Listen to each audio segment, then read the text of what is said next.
Welcome back, everyone, to the NASCAR Weekly Podcast, where the rules are made up and the points don't matter. Oh, wait, that's the wrong show. I did that over the weekend. Anyways, how's it going, guys? It is time to talk NASCAR with your 4 favorite guys here on Wednesday nights. I try to think of a cool intro every week, but I feel like it always just, collapses. Like, Darian has his little memes, and me is trying to do a good intro. So there we go. We should just turn this into an improv show. Just go all out with the references. As well, huh? Yeah. All right. Next game is going to be words from a hat. That's what we're going to play.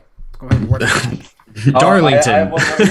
I put up Cup Race. Darlington Cup Race. Wow. There you go. It's good improv, y'all. There was a race. Over there. No, I'm kidding. It was an awesome race. Awesome Southern 500. Yep. You can. Oh my God! Yes. Oh, I loved it. It felt like one of those really kind of like old school kind of like I won't say return to form, but kind of just like one of those Darlington races I used to watch when I was like 7 or 8, where there's always comers and goers. There's always someone just, some kind of action, someone next to somebody else in the pack. To be completely honest, while it wasn't like, one of those top tier Bristol night race kind of races, it was one of those races where like, there was never a dull moment. There was always something keeping your intrigue. And I love those races. And that's shocking because the race was like nearly 4.5 hours long and it didn't have any red flags or anything. It was just, aside from the stage yellows, naturally a long race. But I can say this, maybe I was dehydrated or something. I didn't leave my seat once during the entire race. I was there. I was sitting kind of towards turn 1 and I was glued to the action from the get-go. Even the longer green flag runs, the racing up front was always competitive, and it felt like every 30, 40, 50 laps or so, a playoff driver was in trouble, usually by their own doing, whether it was, Kyle Busch coming down Austin Dillon, McDowell getting loose and spinning out, Bowman scraping the wall, pit crews making a ton of mistakes, Truex speeding on the final, I think it was the final cycle of pit stops. Mm-hmm. There was drama from start to finish. So I think this race by itself was just a quintessential fantastic NASCAR race, a crown jewel, but serving as the playoff opener as well just added more to this. They made it even more special, more memorable because the storylines never really slowed down. So it was a good time. And let me ask y'all this, because I think I was a little bit skeptical at first of taking away this being throwback weekend. Do you think that guys mattered, or do you think that made it better? It was a little different, like I could honestly say this was like the first Southern 500 where like, it was, on the proper Labor Day weekend date. And then also like it didn't have the throwback stuff. So like, I don't know, it was a little bit weird, but I mean, hey, it's still the Southern 500 though. We still had the 750 horsepower package and that was awesome. And judging from Jeff Gluck's poll too, I mean, they really love this package for Darlington too. I mean, obviously the best rising to the top. What did he say? He said it was in the top however much percent of all of his polls. Yeah, top 20. It was in at least the top 20. From what it was like 13th or 12th, I think, ever. It joined, I think there's 16 or 17 races he's had that have gotten over 90% yes. This one was 90.7%, which was the most highly rated race according to his Twitter poll of the entire season. So I'm glad that people at home watching on TV enjoyed the race, because I did in person, but there's always, you kind of see 2 different races depending on where you're watching it from. I'm glad that the broadcast did it justice. But also this race, it was like usually the Southern 500s, like, at least in my opinion, sometimes they can get just really long and drawn out. I mean, they're supposed to be. It's the freaking Southern 500. I get it. It's one of the main traditional races each and every year on the Cup Series calendar. But this one in particular, however, like there was always something happening too. And like you said, Eric, there was like no red flags. It was like through and through just a long race. And it seemed like I was just on the edge of my seat every time. It's like I could barely leave my couch when I was watching it and stuff. And also to add to that, my parents were at the race and they said, "Oh, it was awesome. It was freaking awesome." So they had a good time. I think something, at least for us watching on TV, that made it good though, is that like NBC was on their game this week. Mm-hmm. Like I haven't been able to watch a broadcast from NBC really since like I think Watkins Glen, and that one was still like the radio style one. So like the last one I think that I can say that I watched that was a normal broadcast was the New Hampshire race that was in July. And I don't think they were bad by any means. I mean, they were a man short, but they weren't exactly bad. But like they just seemed like they were amped up for that night. And it also probably helped too that like the first stage of the race was basically just a Russian roulette of playoff drivers. So they always had something to talk about. But it just seemed like every single one of them had something to add to the broadcast. Each segment they had, like the one where they had, I think it was Kyle Petty, Dale Jr., Dale Jarrett. Those three had a lot of chemistry together too. Honorary Dale. Honorary, that's right. Yeah. He brought back the early 2000s look as well. That's because the man stopped aging in 2008. But we bring up so often when broadcasts are bad. I think it's good to praise broadcasts when they do well, and they did really, really well this week. I'm glad to hear that.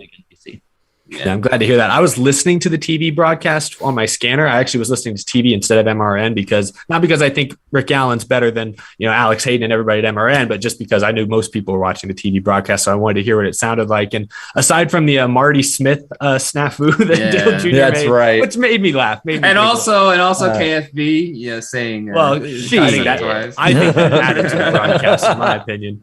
I thought it sounded like they did a really good job. And I thought switching up the teams, I guess, midway through, poor Dale had to work the entire 4.5 hours, but the rest of them switching it up kept it fresh. So I'm glad people enjoyed that. I did too. It was good. Yeah, and then Michael Waltrip stole the show with his tweet about Kyle Busch. Yeah, he just. I didn't see it. Wait, what was it? He just said shit. Yeah, that's what he said. Yeah, that's all he tweeted. Tell it like it is, literally. I feel like a lot of people in the chat, a lot of people on Twitter and stuff, kind of like in their teens. I'm just like, back in my day, you used to get penalized 25 points for that. Yeah, they used to cost you championship. Well, that didn't cost juniors a championship, but it was compounded. Yeah, but no, but I mean that was fun. Aside from the nearly having vehicular manslaughter.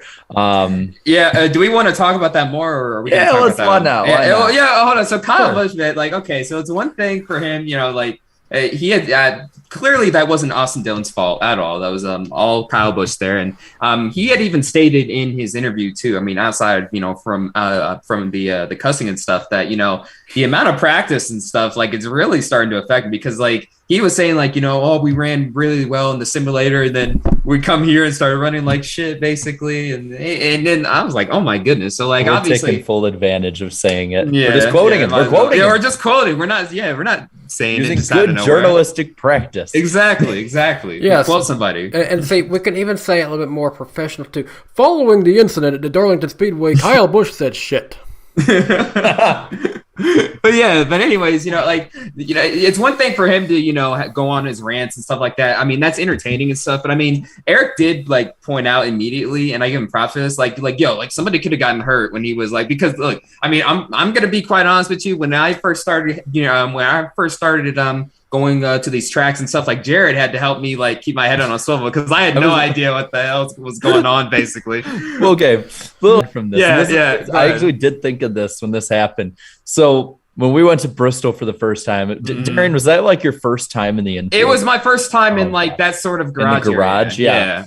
And like, so I've been in the garage a lot before that, and in the infield. And so I like literally Darian's like, ooh, look at that. Ooh, look at that. And I'm having to like grab him by his collar and bring him to the side so he doesn't get run over by a car in inspection. And I was just thinking too, I was like, you know what? If that were my first time, that probably would have been me that would have gotten hit, probably, or somebody. I mean, you know what I mean? Like, it probably would have been like a new one. I feel like it wasn't just Bristol. I feel like it also happened at Miami later that year too. Mm-hmm. Yeah, I was still learning. So basically, most of 2019. But basically, in conclusion, though, I mean, Kyle Busch, like, that was really dangerous, because I mean, somebody new could have been, there and stuff, and not really knowing, what what's going on and stuff. I mean, and honestly, to be fair, I mean, he basically came out of nowhere. I mean, there were 4 cones just placed right there, and he kind of just turned in and like, so I want to know, did he go in the actual pit entrance, or why was those cones actually there? From what I saw, I can't remember if it was Bob Pockris or Gluck talking about it, but there's actually an opening just beside the cones. The reason the cones were there is so that the drivers would be forced to cross the start-finish line before pulling into the garage. So they'd get credit for that lap. Kyle Busch cut the corner and went through the cones. It seemed weird because it didn't look like there was a lot of space for a car to fit through there, especially if one was damaged and couldn't turn that well. But yeah, I mean, there was enough space, but I mean, there were people walking there, and then there were a couple of like guys had to move to the side. The thing was, it wasn't just pedestrians; it was track workers and crew members. It wasn't like just old Joe with a hot pass. Somebody was even like pushing like set of tires, and had to stop. So no, I lagged out for like 30 seconds there, so I missed part of the conversation. But if we talk about the fine he got, I thought that was a fair penalty. I think people saying he should have been suspended or whatever, obviously, are just trolling. No. I think $50,000. I think that's reasonable. I thought it was fair. I don't know if you guys agree, but I mean, I kind of want to quote Randy Moss on this one. Granted, $10,000 is in 2004 is probably close adjusted for inflation. Now. Yeah, but I'll quote Randy Moss with Kyle Busch's penalty. What's $50,000 to me? What's $50,000? Just no. What you gonna pay it in? Straight cash, homie. Straight cash. I mean, straight cash, homie. I'm gonna be honest. From Rowdy Energy revenue, they probably made that up today. Yeah, probably so. Like, I feel like that's not really gonna get the message across of like, hey, dude, like that's really unsafe. You could have really hurt someone. But everything else from him was awesome though. The interview and just not caring and stuff. But people thinking he should be penalized for that's stupid. Yeah, no. Going away from what he did there, going back to some of his valid criticisms for NASCAR, what I heard and what I actually tweeted when that happened, the way I translated what Kyle Busch said was basically him trying to say, in his own way, screw simulations. We should be really practicing for these races. Yes, they're not getting enough information before they hit the track.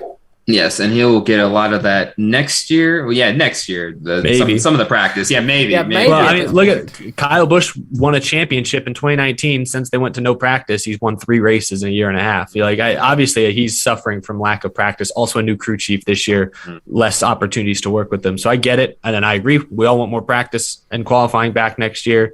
But my whole takeaway was it was funny that he cursed. I thought it was kind of funny that he ran through the cones, except for the fact there are people around. But I looked at that and said, yeah, that's exactly why he gets booed loudly during every driver intro appearance. Because it's like that's going to rub a lot of people the wrong way. And rightfully so. I don't like a lot of it, but it's entertaining to watch. So I don't know. He's embracing the villain. I wish he was more consistently the villain, because I think when he then goes out to Cancun or whatever and dances in a Speedo, that doesn't really support how can I be mad at you, drunk man? Think about it. 3 weeks ago he was dancing in a Speedo, and now here he is, plowing through the garage, cursing on TV. That's the paradox of Kyle Busch. It's just whoa. It's either all of one or zero of the other. If we get him on this show this year, like by the end of the year, no. I am going to dead ass ask him, will you post a video on Twitter twerking in a Speedo in front of the championship trophy? I want to see what he'll say. No, I shook my head, but then I realized he might do it. He might. Stop myself, and he might do that. I mean, replace that rowdy energy with some tequila. If our champion really does, oh my god, tequila flavored rowdy energy coming to sports near you. What is it? You can go to the bar and get like some shots with like a mixer with Red Bull and stuff like that. So replace it with rowdy energy, and then there you go. Oh god, Kyle went on a bender after winning the championship. Kyle Busch is a man of 3 different phases each week. The beginning of the week, he's pissed because he's racing, and he's not happy because he's racing. And then afterwards, it's time to party. And then later, towards the end of the week, he's happy dad of Brexton at the local dirt track. And then he's back to being pissed because he's racing. Yeah, he has multiple guest personalities these days. Someone not as well. Since we have like a meme a week, someone should tag us. You should edit the poster of Split and put Kyle Busch on it, and just different stuff like that for Kyle Busch. Yeah, basically multiple personalities. What's going on in Kyle's head? It's just. But speaking of the other Kyle Larson, thank you for making it entertaining for us on the final lap. At least that was awesome. That was he literally NASCAR heat wall rided it around turns 3 and 4, and it would have worked if Hamlin didn't run up into the wall himself to block him. That was crazy. It's like you expected Mr. H to be on the headset. Listen, Kyle, everyone else has wrecked their cars. Just do it. Yeah, that's a good point. Yeah, basically 3 of the 4 Hendrick cars ran into some type of problem. And Larson's like, hey, screw it. Yeah, and then he made it 4 of the 4. So Yeah, at least he still got the P2 at least. He junked his car there on the cool down lap, blew a tire straight up into the wall. So I don't know if it was worth it at the end of the day, but with the amount of races they've won this year, he's put them back on the map. Well, Chase said put them back on the map, but he's kept them on the map, heading the right direction this year. I guess he's earned the right. But it was fun. It was good. It was a highlight. If he would have won it, it would have been completely 100% worth it. Yeah, if he would have won. I like how they embraced the meme of having him dress up like the guy who says, "I'm just gonna send it" this week on social media. You look at it's further evidence that he is the best driver in NASCAR. I think all around driver. He thinks differently than anyone else. No other driver in the field would have even thought to try that move. But Kyle Larson, with the year he's had, the role he is on, big brained it, thought this is the last lap. This could only work on the last lap because it's going to damage my car too heavily to continue. And again, if Hamlin takes it 1 second longer to react because he didn't see that coming, Kyle Larson wins that race. He's the best driver in racing in North America, without a doubt. Anyone who disputes at this point, I will argue this point to the ground. It just, you don't see anyone else making that decision in that moment and almost making it work like that. That's insane. That's crazy. Well, and the funny thing is, I saw the comparisons to the Carl Edwards move, though, and it is 0 for 2 now on video game moves in NASCAR. So we'll find out at this rate. We'll find out in 2034 if someone can pull it off again, depending. I'm just the difference though is that Edwards' move was never going to work. Larson's move was working until he blocked it. So that's the difference. We're making progress. Progress. And also, like, just the funniest thing, out of this whole weekend to me is after the week he had, Denny Hamlin, of all weeks, scores his first career or his first win of the season of all weeks. I just remembered. I think it was Jarrett who said something that Denny just can't win anything this week. Did you ever get age NASCAR for that? Damn it! No, now I will. Probably will. I just remembered. I saw that tweet and I started thinking, wait a minute, he never got age NASCAR. Yeah, but now, damn, Danny, what color of that bus you threw me under is it? Like, what? Did you get the license plate? Yeah, geez. Yeah, but now the license plate is AGD-NSCR.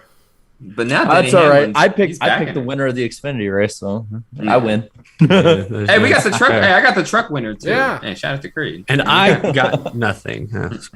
See, all Denny needed was a little motivation from his ex-girlfriend. Oh. Yeah, well, he went and got it. I would like to know how she felt after she found out who probably not good. I would assume more money for the court case. Anyway,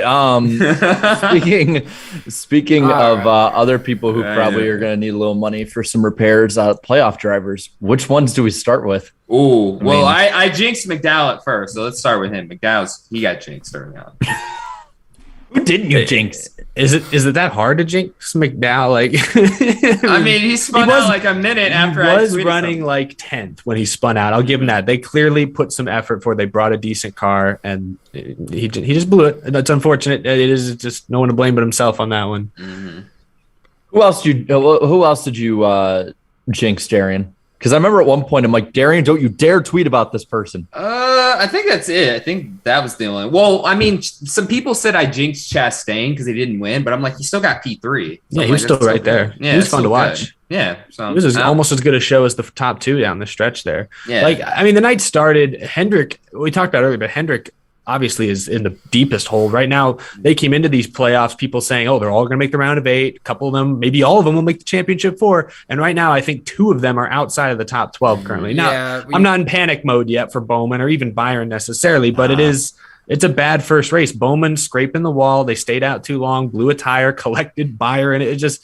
Yeah, it just free fell from there because then Chase Elliott ran into somebody on pit road, ran to like a tire or whatever it was, and then later in the race he got squozed by Bubba and Bell. I'm looking at it right now. Byron is 9 points out. Kyle Busch is 2 points out, and Tyler Reddick and Bowman are actually tied, but the tiebreaker goes to Reddick right now. I guess because of a better finish at Darlington. Well, that makes sense. I was like, Bowman has 3 wins. How does this happen? Like, I thought winning was everything. My goodness. It's the playoffs. It's the playoffs. Chase Elliott is +4 right now, right above Almirola. Yeah. Hey, Almirola's above the cut line, though. Let's go. Can you imagine the Mickey memes that would be made if Elliott got eliminated before Almirola? Oh, my gosh. Yeah. And I'm going to be honest, he was looking okay at Darlington, but he had those issues with the brakes. Blaney did drop from like second coming in to fifth, and he's going to 2 tracks that also don't spell good for him as we keep progressing. So just keep an eye on him. And what is with Penske and these brake issues? That seems to be common now. It's true. I didn't think about that. Not even just road courses now. Blaney, it's crazy. And he was livid on the radio. I don't know if y'all heard his radio. He was livid, like, no brakes. And I never Blaney really sounds funny when he gets angry. Yeah, he sounds like he's talking through his teeth. He's like,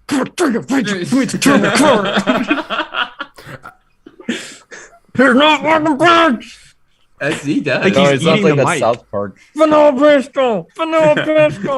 And hey, props to Eric Almirola. He's still in there. He's still in there, guys. Yeah, let's go. Shout out to IDK, man. He predicted this from day one, basically. Shout out to Kevin. I don't know his middle name. I like to use their full names, but Kevin something Harvick. Kevin. They ran great. They led laps early in this race. It was the best they've looked pretty much all season long. I know they lost the handle a little later on, but he still came back despite, didn't he have to like pit out of sequence at one point as well? He still came back. Yeah, he had a loose wheel. That's right. He still came back to finish 5th. And, he came into these playoffs, the bottom seed. Now he's 7th plus 20. He's just got to get a couple more top 10, top 15s the rest of the way, and he's good to go to the next round. I was asking earlier in the race, I'm like, did the 11-4 sandbag the entire regular season and all of a sudden just come out? Because that's for sure what it looked like after stage 1, for sure. Yeah, I have to admit, I was like, Are we back in 2020 right now? Yeah, like did they just like not care the whole regular season? Like, I don't know. That was funny. I mean, hey, it's the playoffs. Everybody sets up a notch, or you're at least supposed to if you can, want a shot at making the championship four. No matter where it's been historically, the first playoff race always has been kind of like everyone comes out swinging for the most part. I'm really interested for the most part. Yeah, They came out wrecking. Yeah, swinging and missing. Too, but for sure. What I'm interested in is. As we go to Richmond this week, and especially Bristol, like who's able to actually keep it up, like that's what I'm more interested in. Like to your point, even last year, Austin Dillon, they showed up with a ton of speed the first 2 races, and I believe it ran out by the 3rd race. They looked to be like a 15th place team again, and it was like, oh, okay, yeah.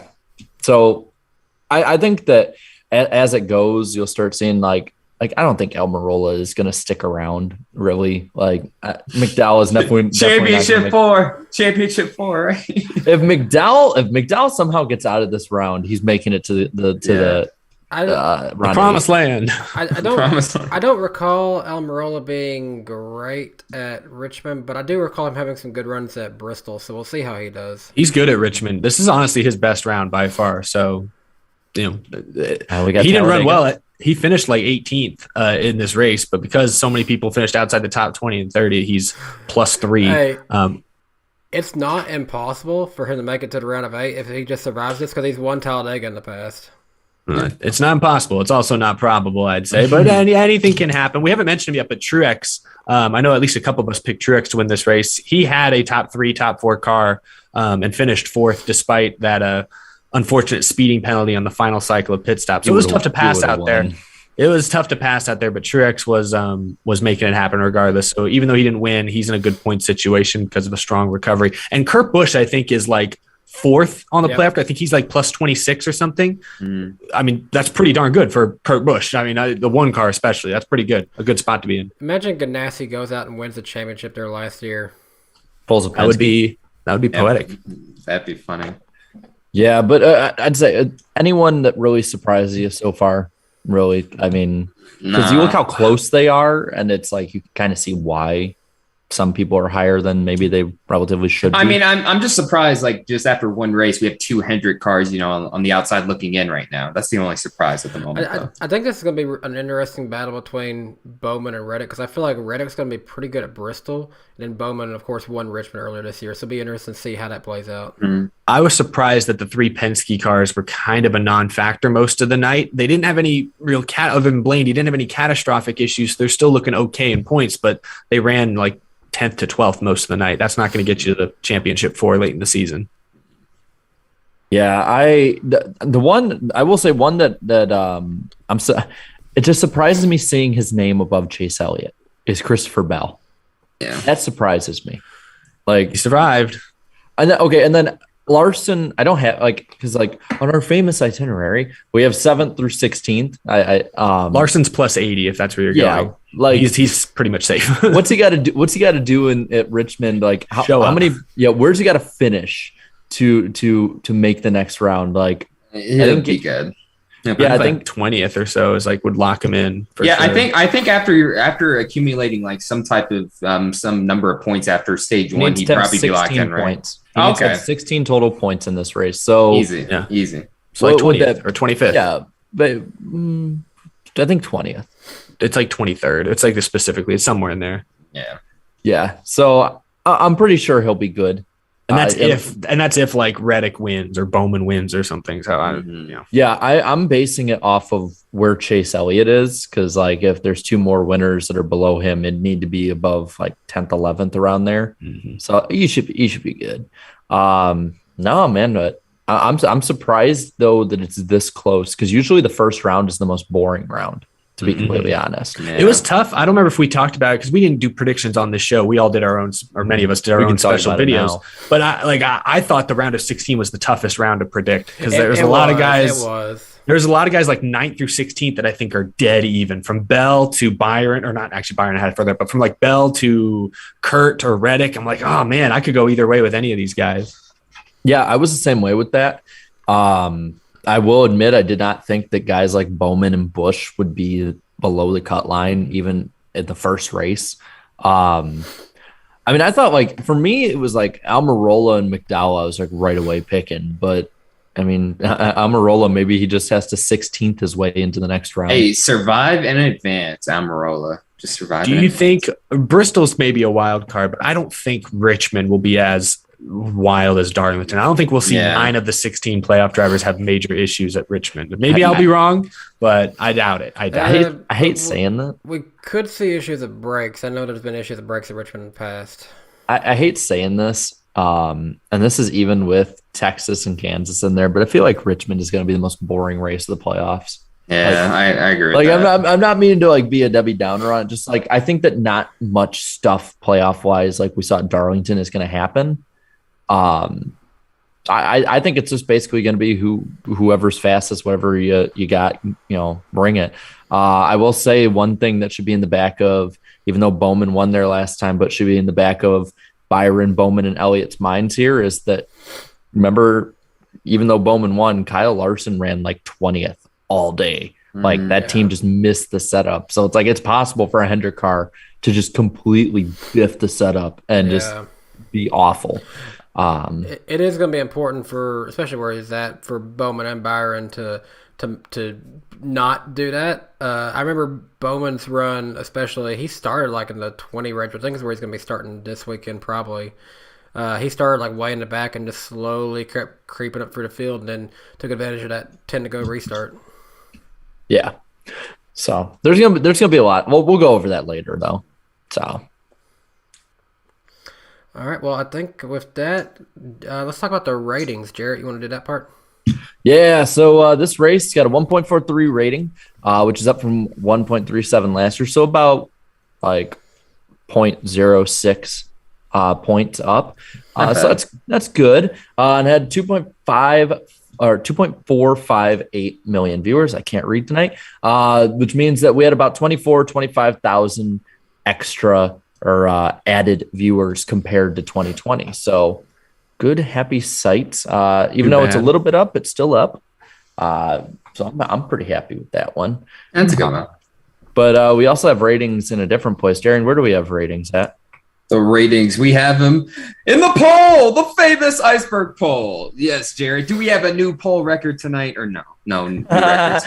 No. What is the record? Was it Talladega or something?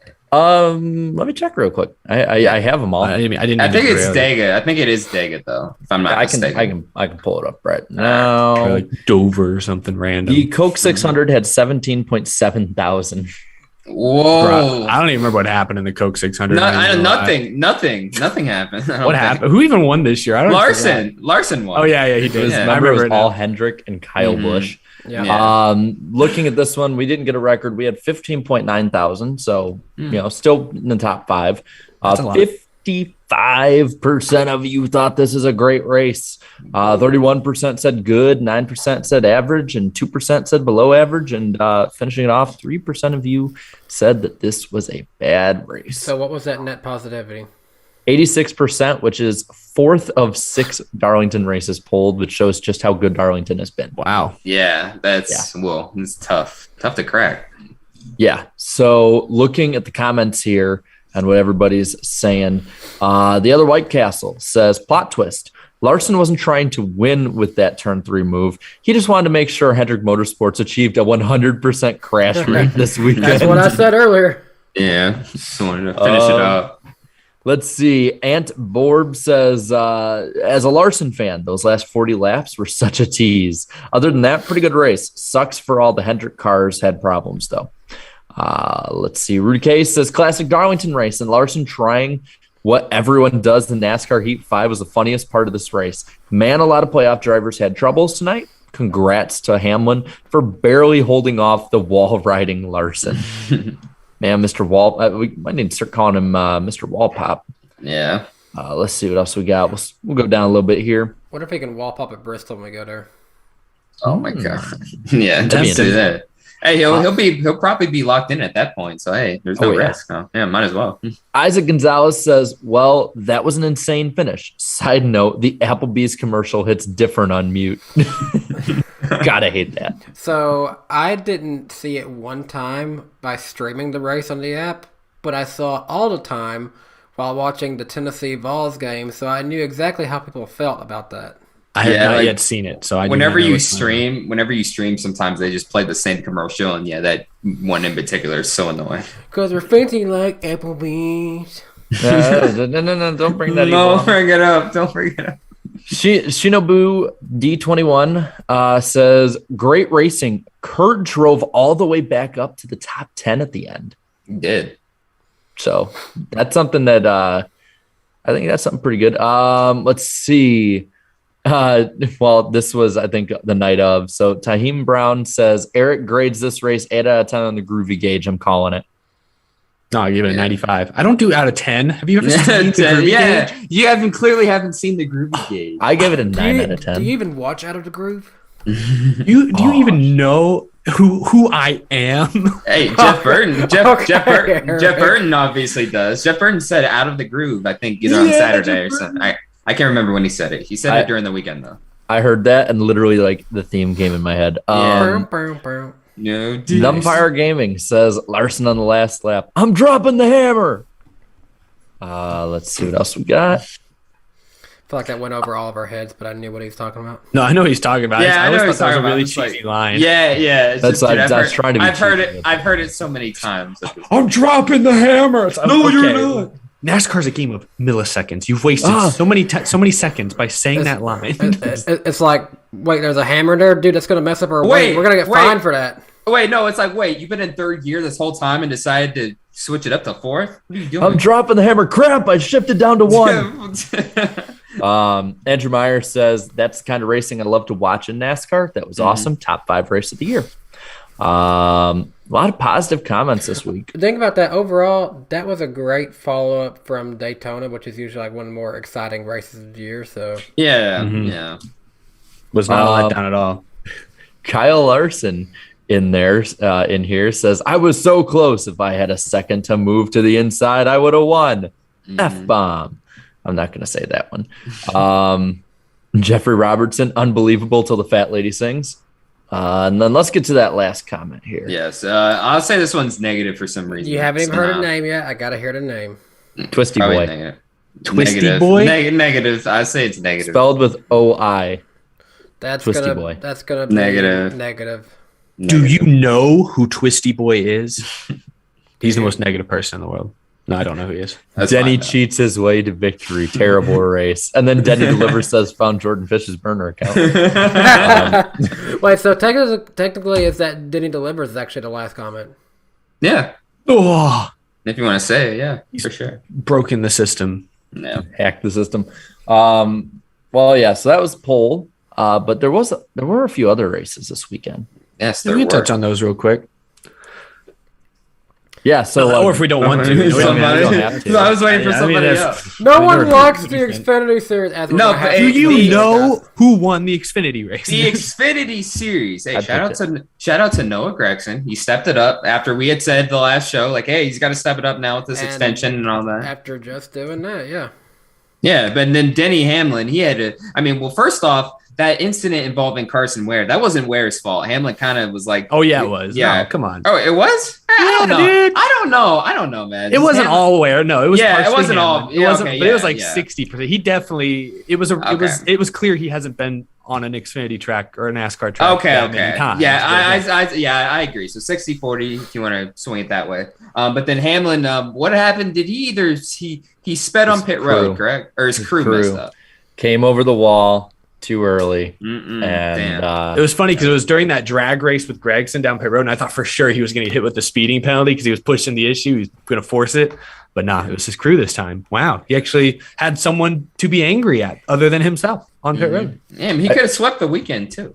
I saw someone put that meme of Thanos with me because it was like everyone picks Hamlin. I picked Gregson. They called me a madman. Now, to be fair, and you'll see it in my video that I think I'll have out tomorrow. When I first got to the track, first driver I saw was Noah Gregson. I talked to him for a minute, and I have it on video, me telling him to his face, hey, I hear you're one of the favorites today. And he was like, what? So I really? Like, you think so? And I was like, yeah, man. Yeah. He went on to win the race. So he didn't have faith in himself. He's been confident. really good at Darlington. You gave him the confidence he needed, Eric. That's 3 races in a row. I've given these guys good luck. Good luck charms, basically. And every driver needs to come talk to me before they get in the car. That's what we've proven. Or put you on the story. If you were going this weekend, though, you would say, Noah, I'm sorry, but Ty Gibbs is here. You have no chance. No, see, Ty Gibbs is too powerful. He'd break the curse. I could talk to every other driver, and Ty Gibbs will still win. You would say Ty Gibbs and Dale Jr. are here. You have no chance. Go park it right now, sir. I don't know. The last race where it was just me at it for Xfinity, Ty Gibbs ended up crashing out. So maybe I'm a bad luck charm. 50-50. We'll see. But the Truck Series race, that was good too. Shout out to Creed for winning. Hold on. What? The other Xfinity race that I was at, he had important things. Well, I'm just hold on. I think I'm actually Ty Gibbs' bad luck charm. The last 3 Xfinity races I was at, Ty Gibbs crashed out. Then at Indy, horrible strategy, ended up running out of gas before the end of the race. And then at Road America, has engine issues, finishes like dead last. So whenever you go, he doesn't win. I'm going this weekend. Keep that in everyone's minds. Praise Dale. And we'll see. Praise Dale. That truck race. Did you say praise Hail? Praise Dale. Race It sounded like praise Hail. Praise Dale. Nothing here goes, Jarrett, go to every Xfinity race, please. You could just say what's on your shirt. That's good too. Yeah. But the truck race, though, I mean, that was a very interesting one. Shout out to Creed, but also just like whoever runs the Nice Motorsports account, like that's I had never seen that before. They just straight up called out Derek Kraus for his aggressive driving. I couldn't believe they actually responded back to what I said. Yeah, and they were like, "Hey, sometimes the truth hurts" and stuff. Like, whoa, and because what did the tweet say? It said something about, "Hey, Napa, I don't know why you basically just said, why do you even sponsor this guy? He's trash." No. What they said is, do you sponsor him because he always needs repair parts after every race? Yeah, and they just replied to Danny's tweet, and that was hilarious too. Did you see Napa Racing's pretty savage response back to them? They said sounds like you guys could also use this, and it was a link to a 20% off coupon to Napa or something like that. But Nice Motorsports got the crushing blow by saying yes because your guy keeps wrecking us. No, Nice Motorsports, I loved it.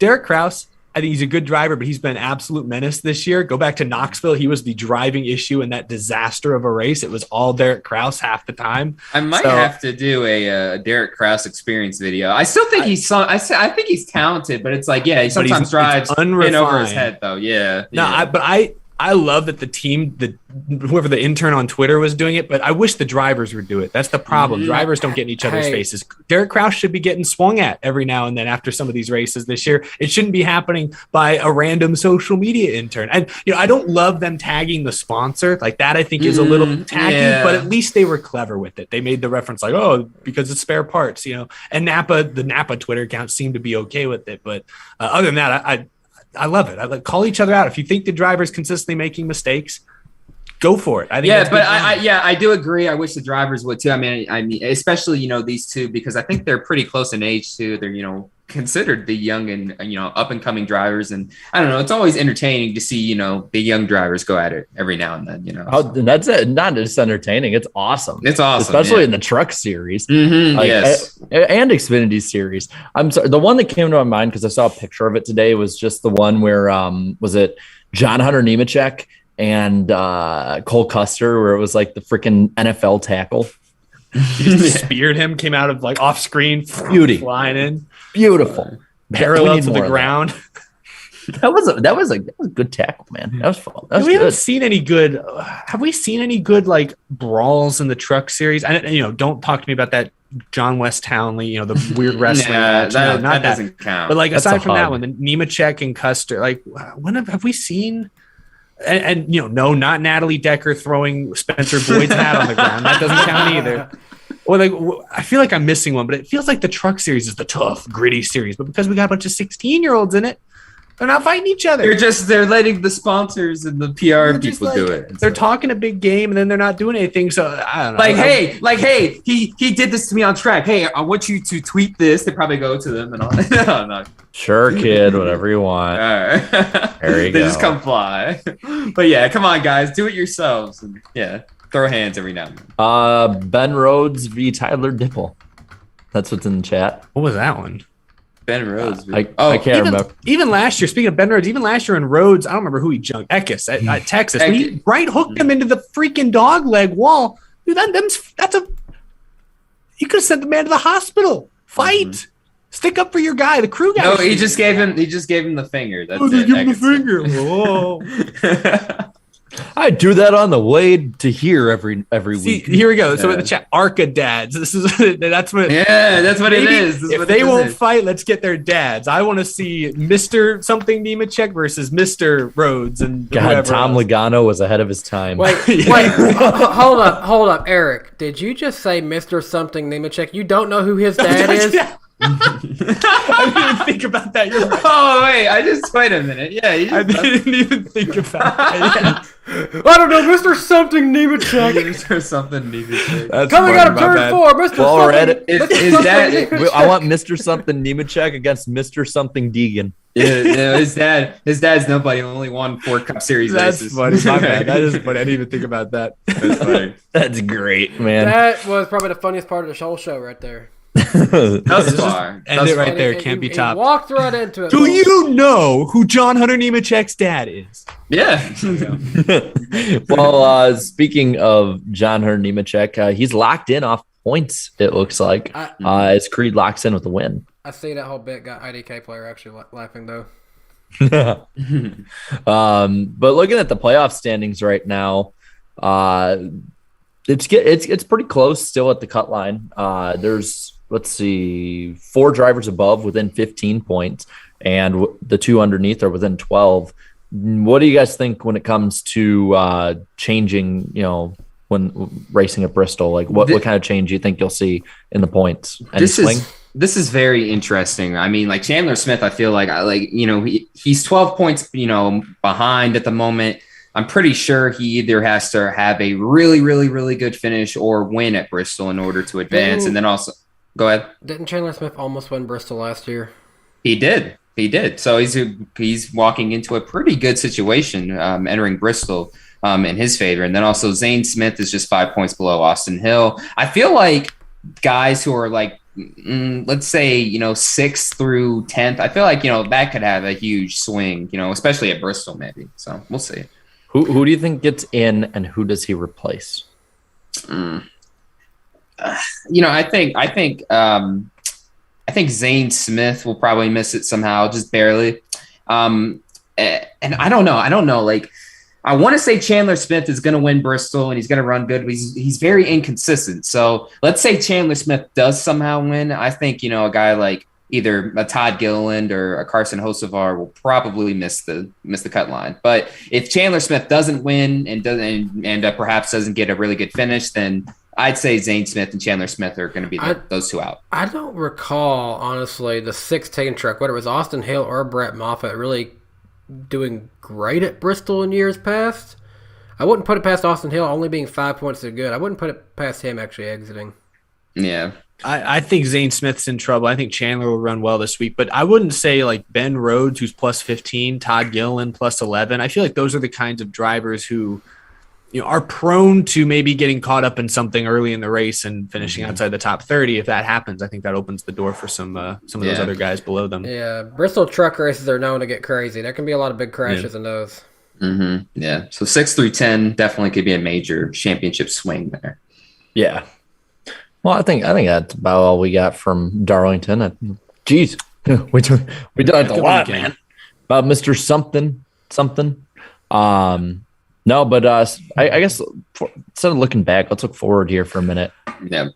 NASCAR is exploring the idea of racing the Clash at the LA Coliseum. What y'all think? Okay, so as a West Coast fan, obviously I'm a little bit biased towards here. I mean, I'm not going to say it's an awesome, spectacular, wonderful idea. I feel like on paper, it's not a bad idea on paper, okay? And I see what they're trying to do with the Clash here. We've talked about the Clash for years being kind of, at this point, pretty much, irrelevant in the grand scheme of things. And also some of the races, dude, the 2021 was absolutely atrocious. It was entertaining, but from a racing standpoint, just seeing all that equipment torn up for basically no reason was kind of like, might need to change it up a bit. So then they do the road course and we were there for that. And but honestly, outside of the last few laps, was it really that memorable? No, not, no, to be honest. Especially at the race. Yeah. And we were at the race too. We were right there, filming the whole last lap spin and stuff like that. But outside of that, there wasn't anything particularly of note to really remember. But I feel like for this, the Clash here, it's, props to NASCAR for trying something new, but the way it'll be executed, I have a lot of questions on because, I'm a diehard Rams fan. I saw them play in the LA Coliseum there. And even with the opposing team's fans in the stadium, they couldn't even sell that out. You know what I mean? So it's like for a random NASCAR race that has that in the grand scheme of things has absolutely 0 points implications in terms of the championship and all that stuff. Are locals going to come out and see, the Clash at the LA Coliseum? I'm just not sure. I do understand why Fox Sports wants this though. The offices, they're right down the street from the LA Coliseum. So it makes sense logistically with your TV partners, but I don't know. I don't know if this will have the long-term staying power. And then, once this if this doesn't end up working out, what happens afterwards? Does the Clash start to rotate? I don't know. Danny, is it a black screen? I apologize, but I got to now it's a white screen. Now it's a white screen. Yeah. Oh, now we're good. We're good. All right, sweet. That was just a little glitch. I accidentally clicked the Zoom bar too many times, and it went mini on me. So I was like, oh crap. Hey, it was the NWP radio network for a little bit there. Watch this. We can go straight up radio right here. You don't have to see us or anything. But, hey, here we are. Oh, there we go. But gone again. But we're back. But yeah, pretty much you guys heard my opinion. I don't know if it'll have a long-term staying power, to be honest with you. My thing is I love the idea. I love the idea of bringing NASCAR to a big city, entertainment capital of the world, right there in the backyard of major sponsors, celebrities, the network, of course. And it's that dead week between the AFC and NFC championship games and the Super Bowl. And the Super Bowl is already going to be in LA. So a lot of people are going to be coming into town for that entire week for all the festivities. On paper, it sounds great. I just worry it's too late in the game to be announcing this. Because I'm with you, Darian, honestly. Place seats, I looked up about 77,000 fans. It's not going to sell out. I don't think they're going to sell it out. And I feel like it would be really bad optics if NASCAR was unable to sell it out. If they'd announced it a year in advance, given us a full year to hype it up. Because the problem is a lot of sports fans have already booked their trips to LA for the Super Bowl. It's not going to be easy for them to be like, oh, let's circumvent our plans a little bit and go to this NASCAR race. You're going to be attracting all new fans. And I just don't see 77,000 NASCAR fans deciding here 4 months before the race that they're going to go do it. It will be a once in a generation, perhaps, event, a quarter mile probably size bull ring with 20 or so of the best drivers inside a football stadium. Like, it will be a spectacle, but will it sell out? I don't know. Since it's so late in the game, will they have the time to do all the promotional events before and during it that they would like to do? It's going to be expensive for the teams. Like, I just worry that if they're going to do this, they should have confirmed it months ago. I think it's maybe too late to do it now, but I'm still open to them trying it, especially since it sounds like maybe next week we'll get the schedule confirmed. Maybe that's enough time. Maybe they've planned a lot of these things months in advance and it's just about selling tickets. Go, go, go. Maybe it works. I'm all for trying it. I just worry this isn't the best timing. And here is my concerns on it. And we'll be talking to Tommy Joe Martins here soon. He kind of got Twitter a little riled up earlier this week about his thoughts on the demographics of NASCAR fans and all that. But my concern on it as an East Coast NASCAR fan, is this something that I'm willing to spend so much money to fly all the way to the West Coast, get a rental car, just to go see this? Not necessarily. And I feel like a lot of your other core demographics here on the East Coast might feel the same way. You might actually already have a lot of fans who are, feel like, I don't have to worry. I know the Clash is going to be in Daytona the week before the 500, right? I'm already planning my trip to be there for Speedweeks. Speedweeks not happen now. So, I just see too many scenarios where it just doesn't get the draw that they're expecting or wanting. I'll admit I was initially kind of pissed because I already bought my tickets to I was about to say, yeah. He did. They're still selling them too. You go on their website, they're still selling them. Yeah, I bought all of my tickets for Speedweeks already. I'm ready to go. Jarrett bought every ticket for the Clash. That's why I couldn't find any. Damn it, Jarrett. I got but my selfish needs aside, my deal is just that LA sports culture in general does not really care about anyone except like if the Lakers are good or if the Dodgers are. Basically, if their teams are good, then they'll care. The Lakers and Dodgers. It's a very fair weather fan base, and I'm sorry if I'm insulting any LA fans. I'm not saying it's every one of you. I'm saying I'll back you up. As a I hate LA sports. I'll trash it. I'm a Rams fan, but it's not because of LA. I've been a fan since they were in St. Louis and stuff. So just to clarify as well, you're loyal. That's why you're not a normal LA fan. Yeah, exactly. Well, so my deal is and I brought this up in my video. Is you look at the two LA teams in the NFL, for instance. And I looked at two examples here because I'm a selfish Vikings fan who only looked through the lens of purple. And the Rams-Vikings game in 2018, Darian can back me up here. That was one of the most, if not the most hyped up game of the entire season because it was a good game too. The Vikings and Rams were the two Super Bowl favorites of the NFC that year. And the place was half full and half of that was purple. And then LA in 2019, the Vikings came into town and they did sell out to 40,000 Vikings fans. And so it's and what I'm saying is the reason that it sold out that Chargers game is because the Chargers were a second tier sport to them, or a second tier team. And a week before the Super Bowl, when all the Super Bowl stuff is going, because Super Bowl stuff isn't just like the weekend of it, like media stuff is going on, and there's a lot of buildup in whatever city is hosting the Super Bowl the week of, and like literally the week after the NFC Championship game through the next weekend and through that week. And I'm just worried that NASCAR is going to be pushed aside in what is basically now going to be the opening act of their season right before. So I'm not a fan of it in the city.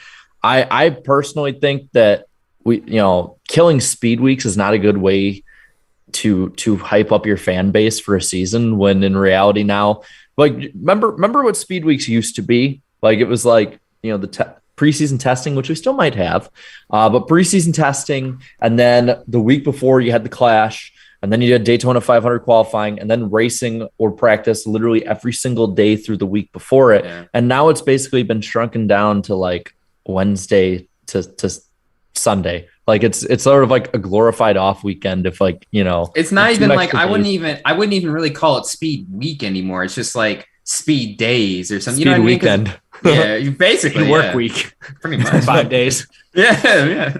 Spring break. The way I look at it is, to me, I just don't think there's anything they could do at Daytona to build the hype around the Clash again. You know what I mean? Like, I think I don't see them backstretch short track. Backstretch short track. I don't know. No, I think so. You wheel in temporary seating. Whoever already has a ticket in the infield gets in free. Anyone else who buys it gets a tram in, the way that we did in August. And I mean, it'd be fun, but that's not beating the oval or the road course, in my opinion. At least not on TV. A quarter-mile short track. But it's on the back. Do they even have grandstands back there anymore? No, they bring temporary. Okay, so there's only like 10,000 people at most able to see it. It'd be a show. So many go to it to begin with. Well, that's how many will probably go to it in LA. Probably true. I don't think get more. Darian and I were there at the Clash this year, and it was a freaking ghost town. We were like saying like jokes back and forth and yelling stuff back and forth, and we could hear. There. Yeah, we could like hear. It did. It echoed. When the cars weren't there, it was freaking echoing inside. Yeah. Was this quiet as the kink at Road America? You know, the birds chirping. When the cars weren't on track, and like if the PA wasn't on, it was just as quiet. Dude, there weren't even people on the street outside the track. It was so empty. Like the city had like evacuated that day. So I don't think. Point is, I'm not worried about them abandoning Daytona for the Clash. A lot of people in the chat, and I wish I talked about this in my video this week a little bit, but a lot of people in the chat are mentioning Bowman Gray. It's kind of the same quarter-mile stadium feel. Mm-hmm. Obviously not up to snuff for a typical NASCAR race, but I thought of the recent MLB Field of Dreams game. And I understand that had a whole movie behind it. There's not really a movie behind Bowman Gray, but think of it as baseball. They played a game in a cornfield. There were only like 10,000 fans in the seats. They built I don't know if it's temporary, but they basically kind of jerry-rigged that field to accommodate a Major League Baseball game for one day. And it was a huge hit. It was the most watched MLB regular season game on TV in like 20 years. So NASCAR runs a race, a 20-car exhibition, Busch Clash, I think.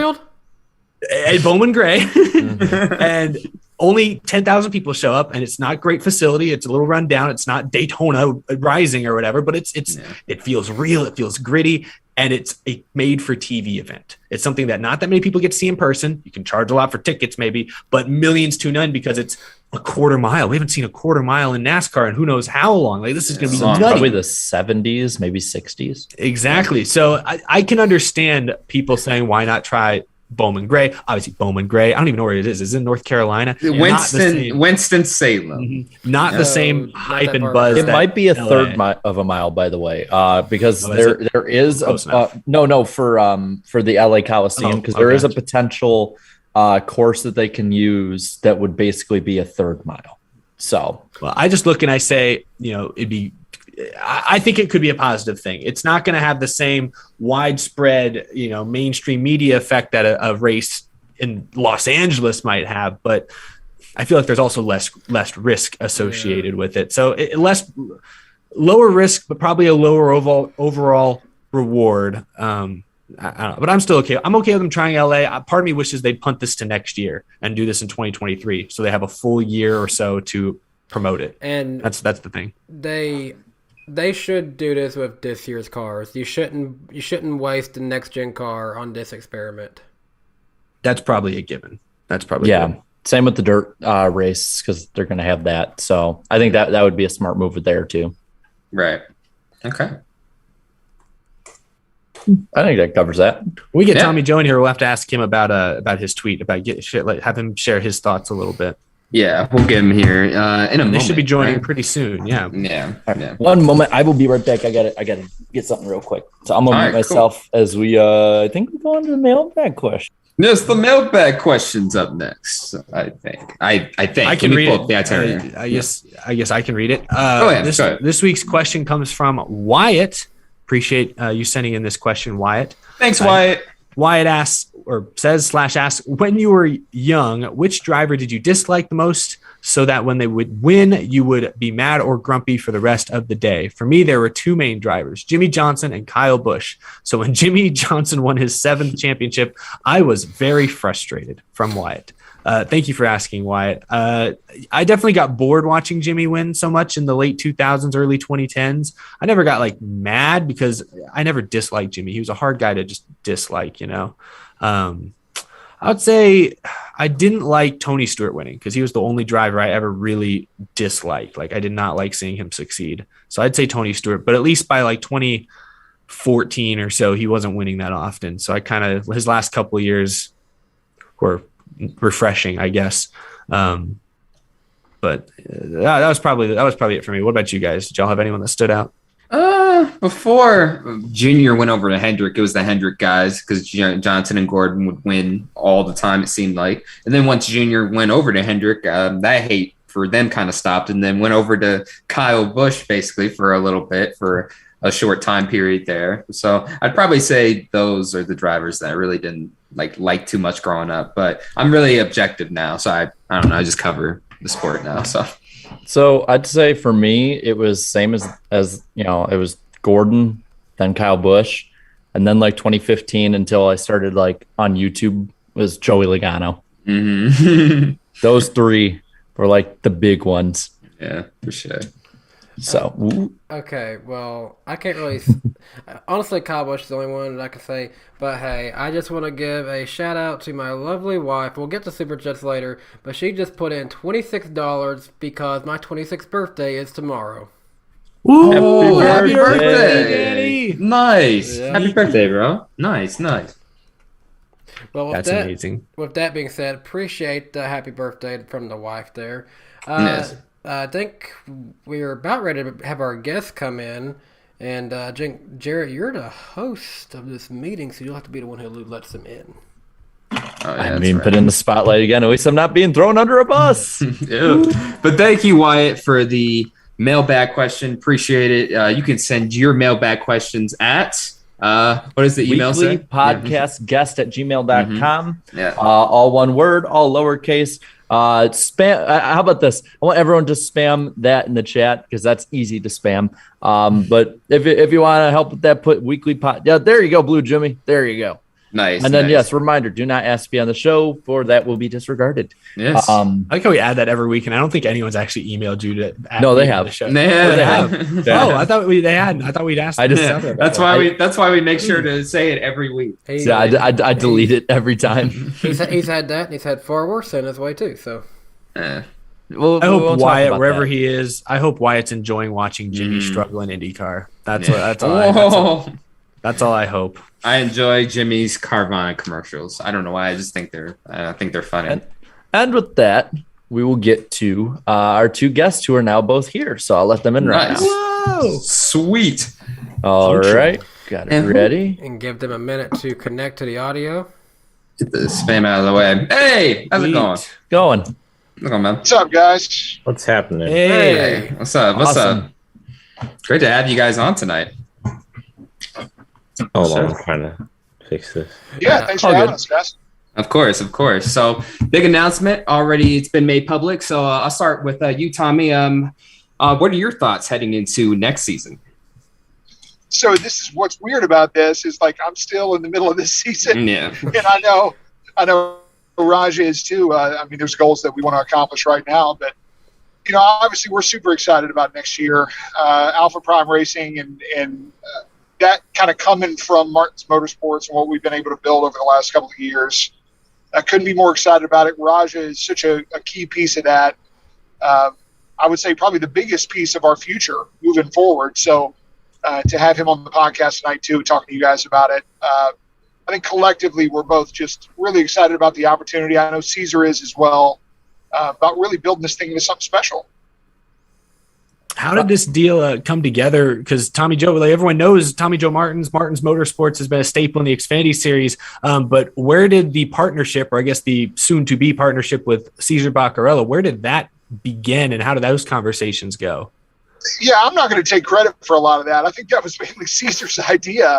He had kind of come up with, I think, his own realization that his future in NASCAR primarily should be focused on the ownership side. He's had such a successful business with Alpha Prime.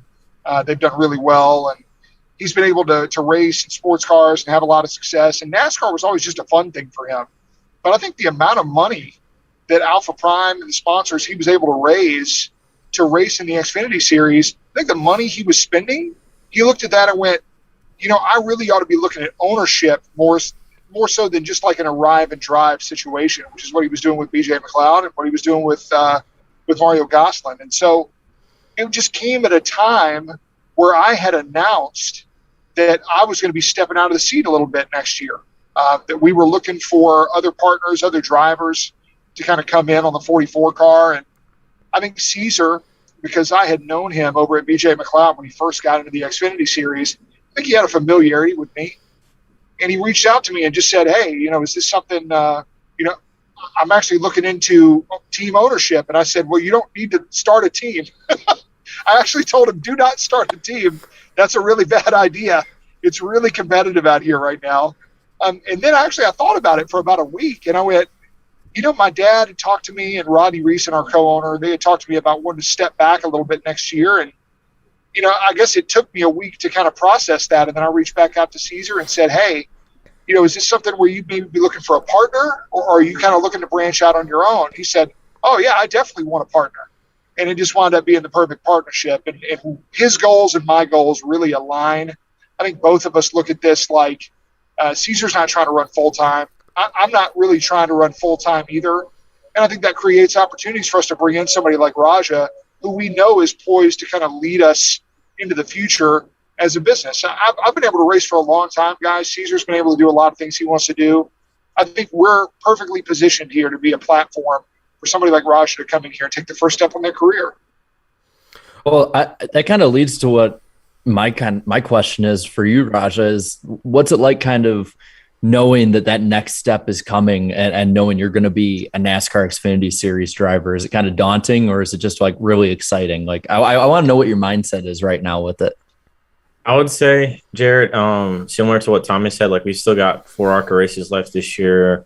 We're going to try to make Martinsville in the late model, and we'll run the big Florence race in November. So I guess that's where all my mental capacity has been focused on for the most part, just doing all we can to ensure that we continue our progression and hopefully be a little bit more competitive in the ARCA stuff. And I think we can make the Martinsville race and be competitive in that one. And I have no doubts about our speed at Florence. So that's kind of where my head's been at. I won't lie to you, like that whole week of the announcement on Monday and just the whole week was a little bit crazy, just because like I remember I went to the Hall of Fame for the first time like in 2016, and then to have that event there like 5 years later, it was I guess I had a little moment to myself, so that was a pretty surreal experience. But I guess to directly answer your question, it hasn't really been daunting or anything like too nerve-wracking yet, but really probably race day is when that'll happen come next April.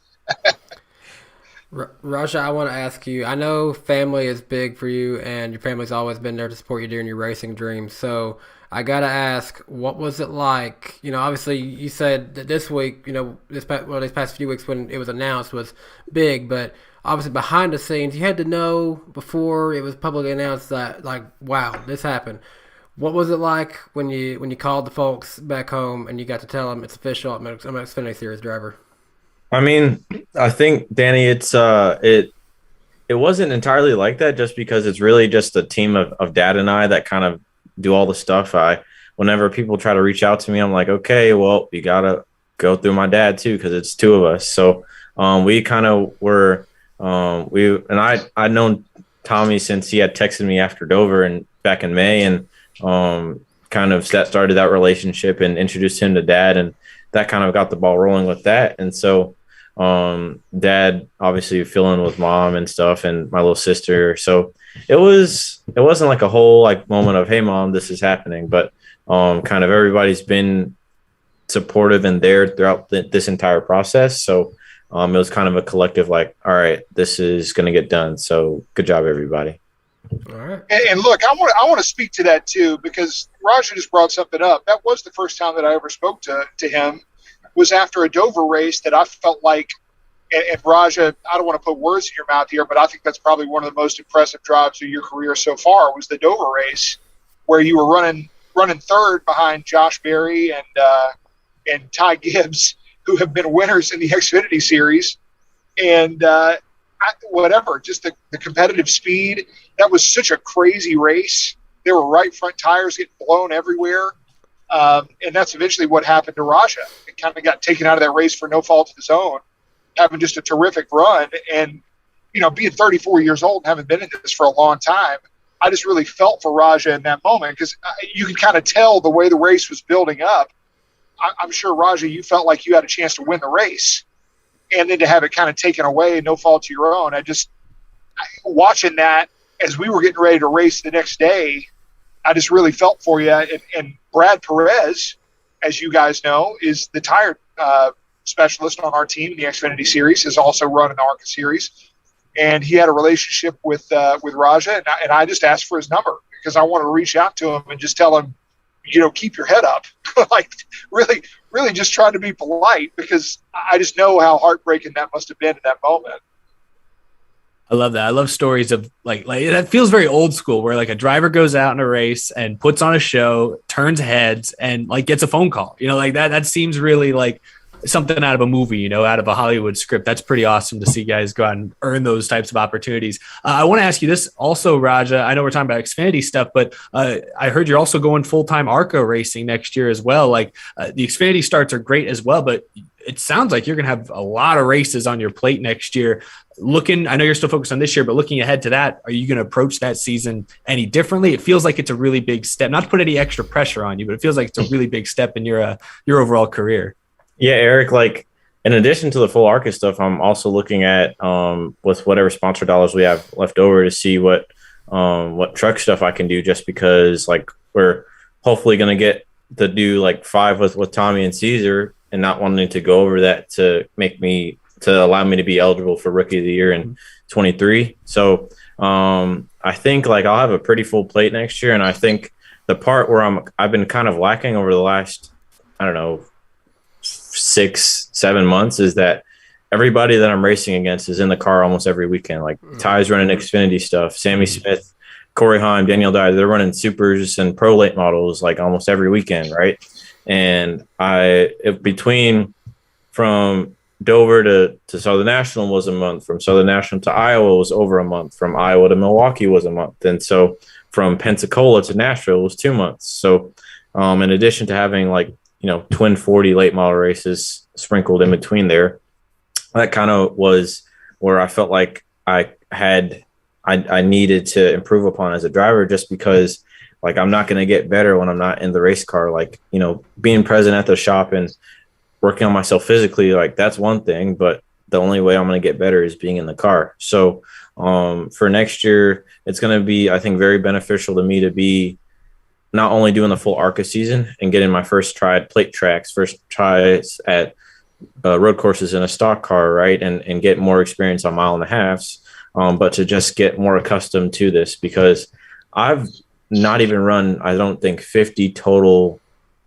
like stock car races like ever, like I guess in my 2 years of racing in stock cars. So that's kind of where I've been lacking at. But I'm excited. I've built a really good relationship with everybody at Rev, and I think like the foundation that I've got there will help for going to Daytona, going to Dover, going to Kansas, going to Phoenix and Pocono, right? These places that I will eventually go to Tommy with, and have kind of a notebook, and some even be there like the same weekend, like, hey, free notes. So, and free practice, like Tommy told me a couple weeks ago. So, I think I'm just really excited. And on the pressure note, like I say I don't feel pressure, and then my girlfriend will tell me you seem stressed out, and then I'll be like, yeah, I'm kind of stressed out. So just it depends who you ask, but at the end of the day, I feel like I put pressure on myself to give it my best shot. I know there's a lot of stuff, I guess, going around me for various reasons, obvious, but at the end of the day, I feel like I just enjoy racing. It's my passion. That's what I feel my purpose is, and I'm going to do my best to give it my all. So what it boils down to, it sounds like to me, you're just stressing the importance of more seat time, it sounds like. Exactly. Like what annoyed or what not annoy, I guess, but what kind of hindered me a little bit is like the ARCA races are what I've had the most most difficulty with. Obviously, like I've run 7 races this year, right? And second race at Pensacola, I should have ran second, but I fell out the seat, was like 30 to go. And then Dover happened. Nashville Fairgrounds. By the way, the Fairgrounds is like a really hard track, so I have to figure that out if a national series ever goes there. I'm kind of worried about that, but we'll cross. Hey, I got a lot of notes there, buddy. I've only run about. It looks fun. It looks fun. About 30 late model races. That was the home track for me. I got you. Sweet. I'm almost willing to bet that if we do see a national series go back there, you'll probably see a ton of renovations go into that track, and maybe they'll just redo the track. Who knows? So we'll see. Well, really quick, one of the big things, and I think this is for both of you, is that the chat is leaving some questions, and the big one just comes back every time to overall expectations, whether it's long term or short term. What are you guys like kind of looking at when it comes to that? Rajah, you go first on this, because by the way, this is a fun question. Because this is actually when I sat down with Rajah and his dad and Phil Horton, who is one of the directors over there at Rev Racing, and the pit crew coach over there, and just an awesome guy that has really been a mentor to Rajah and so many guys that have come through Rev Racing. But when we sat down, that's the same question that I asked Rajah. I said, what are your expectations going into next year? What are you trying to accomplish in your career? So I'm interested to hear if Rajah has the same answer now that we've made the announcement. So, all right, no pressure. So I would say for our, I guess our Xfinity program next year, like with the upgrades that Tommy and Caesar will be getting done in the winter with getting a new shop or working in a new shop and getting new equipment and stuff.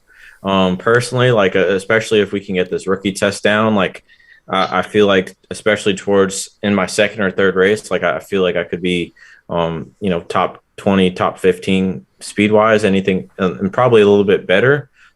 Just because like going to Richmond, going to Martinsville, like those are racetracks that have similar characteristics to places I've been before already, along with Dover. So I think that's kind of realistic goals, I think, for those races. And I think the things that are going to be most difficult in those cars will just be the length of the races and the distance, just because of just trying to figure out what I need to do to myself physically to last in those races, and seeing like all drivers do different types of things, right? Like Bobby Gillis told me like he would just drink beer before races, right? And you would see, and then, Ty Gibbs goes to GoPro every week. The Chevy guys go to GoPro every week.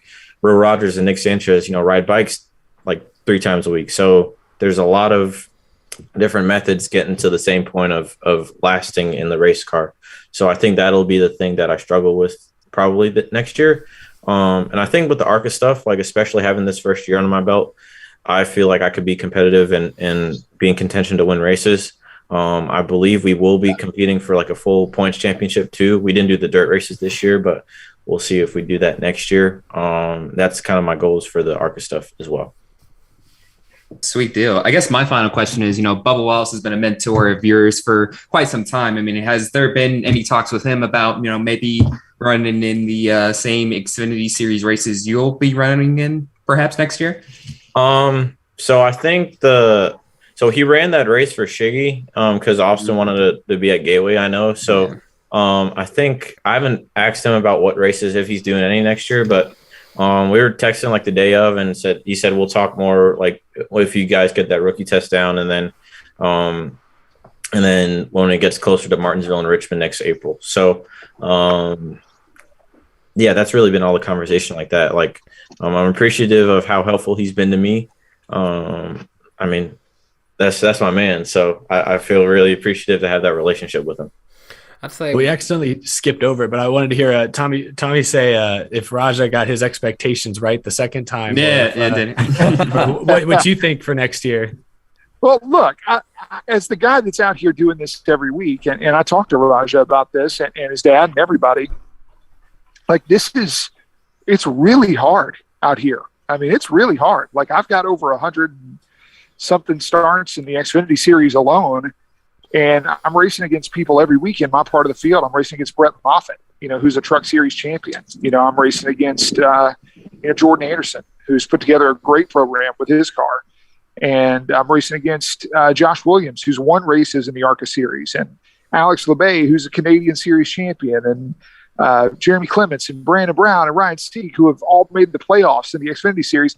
So it is deep. It is deep in our part of the field. And the thing that I stress to Rajah and his team here is like, we're racing in kind of that B area in the field, but you're racing against a lot of talent, and you're going to learn a lot from racing cars in this area of the field. It's going to make you a lot better driver. So the thing that I want Rajah to do, and the thing that Rajah has been really open to and so humble about doing, is just learning.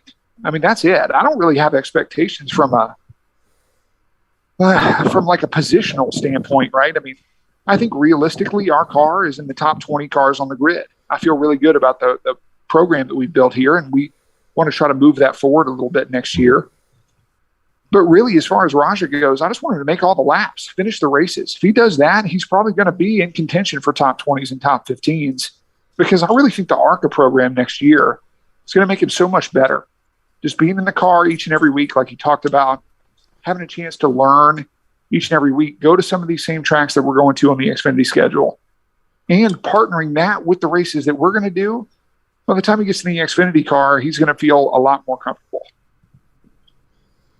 That's pretty excellent right there. I think it sounds like you guys have a very, very solid plan there, and we're looking forward to see what you do, Tommy, what Caesar does, and what Rajah does when he's behind the wheel next year for sure. And definitely you're looking to close out the rest of this season real good. Still a good amount of time left in there. What are some of your maybe goals for the rest of the season if we haven't really asked that yet? Oh, it's all good. Well, yeah, I mean, we're sitting in the top 20 in both the driver standings and the owner standings in the Xfinity Series, and that's where we wanted to be. We knew just the complexity of the field, just as many good cars as there are, as many good drivers as there are. Like right now, Brett Moffitt isn't in the top 20 in the driver standings because he had declared for truck points at the beginning of the year. So that's how deep this is. Landon Castle, I think, is not in the top 20 of the driver standings. Wow. And we know how good Landon is, so it's just really, really tough out there. And I think if we're able to stay up in the top 20 in both the owners and the driver standings, that's going to be a win for a small team like ours. I mean, we really look at it like that going into the year, and I really don't think our expectations have changed much. Unfortunately, we had a tough weekend at Darlington. We blew a motor up and then got run into from behind and killed the car. But, the thing is, like, you're going to have bumps in the road over the course of the season. We understand that. The important thing to me is where we've been running in these races. And we've been running around the top 15, inside the top 20 very consistently, at times in the top 10. And we've shown a lot of speed. And that's it. You just know that eventually those finishes are going to turn around. And we still got 9 races to go, guys. I mean, 9 races, that's a lot of time. I mean, that's almost a third of the year that we still have left. So there's still plenty of time for us to really cap some of our runs off with some great finishes too. And that's what I want to see us do, close strong, set ourselves up for a good start to the season next year. All right. Absolutely. Do we have any more questions, anything from the... No, I'm good. Well, I mean, we could bring up the Clash real quick.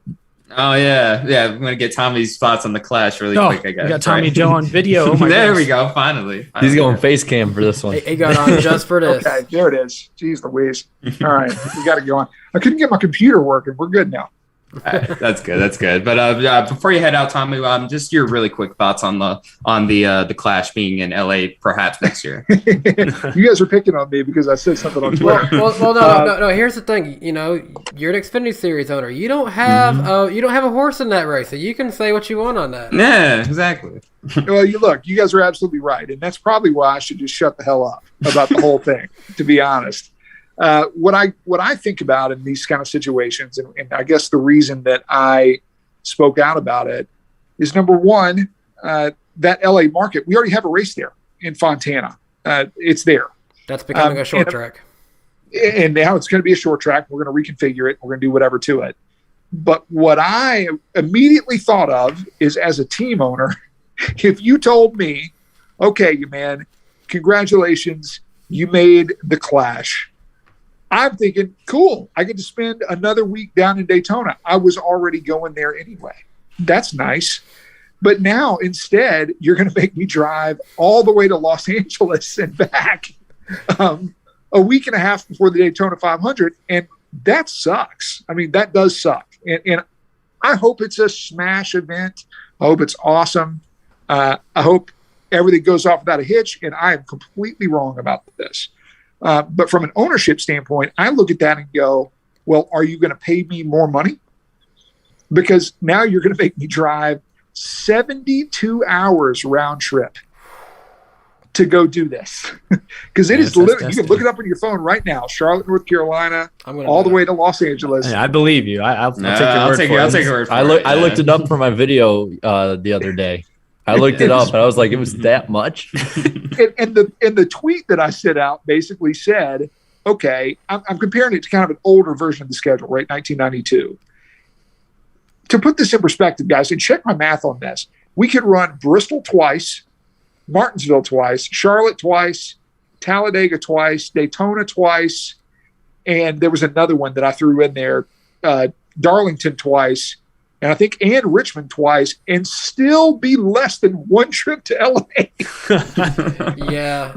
Wow. Just the one-way trip is 1 day, 10 hour. That's no stops, no breaks, no giving your hauler driver a chance to sleep. That's just go. That also doesn't add in the fact that LA has actually been proven. I forgot what surveys it was, but it's been proven to have the absolute worst traffic in the world. Yeah. You got to get there first. You're getting ahead of yourselves here, Jay. So, like, am I philosophically against us doing an exhibition race in LA? Not at all. I'm really not. Now, I worry a little bit. Naturally, this is me speaking very candidly here. I look at maybe some of the direction that we're choosing to go as a sport, and it seems like, okay, we want to put on events, and it's like this. There's a teeter-totter, right, where you go, are we like a sport or are we entertainment? And like, how far does that kind of teeter-totter swing one way? It's like, do you want to have a demo derby in the LA Coliseum with 20 cars? Okay, is that like, is that cool? Is that productive? I don't know. And like, it's not really my place to judge it. This is really a television decision is what it looks like to me. This is TV probably pushing their weight around a little bit at a time that we're going to be renegotiating the television contract, guys. Like, that's coming up 2024. Mm-hmm. Like, that is looming, and it's probably going on right now. And TV is probably saying, hey, we need more big events. We got to be able to sell this. If you guys are wanting more money in the next contract, we need more big events. And so I think NASCAR is probably doing this. Like, I don't think anybody in the NASCAR corporate office is sitting there like, how can we mess up the teams more? What if we send them to LA? Like, nobody's doing that, right? Like, nobody has some snidely whiplash mustache in there curling it, thinking about ways to screw over the teams. That's not happening. But yeah, I want somebody in the room that is advocating for the teams, because if it was me right now, I would say absolutely not. We're not doing that. No chance. What do you think about the all-star race? Like, of having it as an all-star race, like still having an event there, but just having that one in the middle of the season instead. What do you think about that one? Because I brought that up and a lot of other people brought it up, but I'm wondering from a team owner perspective, what your thought on that is. Like, as an exhibition, we can move that around, right? And we have the last couple of years. But again, you're now taking an event that was in Charlotte. It was a home race. Everybody gets to sleep in their own bed. And now you're moving it to LA. So now I go from, my hauler has to go 10 minutes to my hauler has to go 72 hours round trip, or wherever. Let's say we put it in Portland, and it has to go 90 hours round trip or whatever. Like, let's say we put it in Texas. That's 50 hours round trip. So it's just, we move this around. I hope it's for a benefit. Would any of you guys sit here honestly, and this, I'm talking to the media here, like, take me completely out of it. Would you say that the All-Star race was dramatically more compelling being at Texas Motor Speedway versus being at Charlotte. What was that? Hey, Opening lap Sammy concert? Hagar. Oh, Yeah, no. I can't drive. I can't do that. I mean, you're telling me I almost missed the concert of the year if we had it anywhere else. To be fair, we've kind of memed Texas like to hell and back at this point as a track, so it might not be a fair question. And that's true, right? Texas sucks. I'll say that on record that Texas sucks. I had my only top 10 as an Xfinity Series driver there. In a way, I love it, but the repave and everything else, you're not going to hear a single driver say good things about the track, right? I love the people of Texas. I love being in Dallas. It's a great trip. I really enjoy it. I've talked to everybody about this. It is one of the worst tracks to try to race on because it's so hard to pass. IndyCar literally doesn't go there anymore. And so it's tough for us to sit here and be like, oh, that's putting on a great show. Like, because I'm reluctant about some of this, guys, when we talk about it practically, and we go, okay, the all-star race needs to shake up. I agree with that. I don't think anybody's disagreeing. But was Texas the right answer? Because now you're just making all the teams, and I mean all the teams in the Cup Series, have to go to Texas for a one-off deal that most of them didn't even qualify for. And, like, that seems weird. And it's like, did it make a way better product? Like, it didn't seem like it did. No, they had to have all of those segments just to make Texas look somewhat appealing, I guess, with the little short runs. Well, I want to go back to your point about the LA race and that I think it is a TV pushing it. I think Fox is the one pushing it. Like, I wonder if it's a bigger event, does that mean they're pouring more money? Will there be more money in the purse? Is there a way NASCAR can make it more worthwhile to teams to travel out there? Like, do you get the impression that would happen, or is it just nobody knows? It's all unknown? Yeah, I hope so, Eric. And that's the thing that we're talking about, right? Like, these are the meetings that I'm definitely not going to be privy to, but I would hope that is the first conversation. It's like, all right, well, if we're going to ask the teams to do this, then we are going to then have to, like, compensate them for it, right? Like, that's it. And really, in a way, if I'm speaking practically here, we're looking at the rollout of the next-gen car. It's like, well, if we're going to destroy some cars, LA Coliseum, well, at least we don't care about them anymore at this point. That's true. Maybe the timing works out well, but no, we're with you. Well, we appreciate y'all hanging out and chatting a little bit about hypothetical schedule stuff. I guess we may find out soon what's actually going down. And tearing on Texas.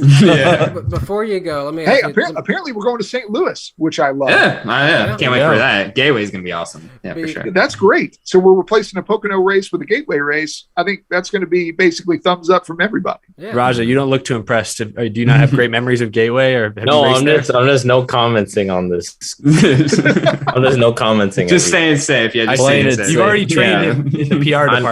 I know too much, so I'm keeping my mouth shut. Rajah's at the point of his career where he just likes racing everywhere. That's the thing. Exactly. When you've been doing this for 15 years, man, then you'll get to where you're an old crusty guy like me.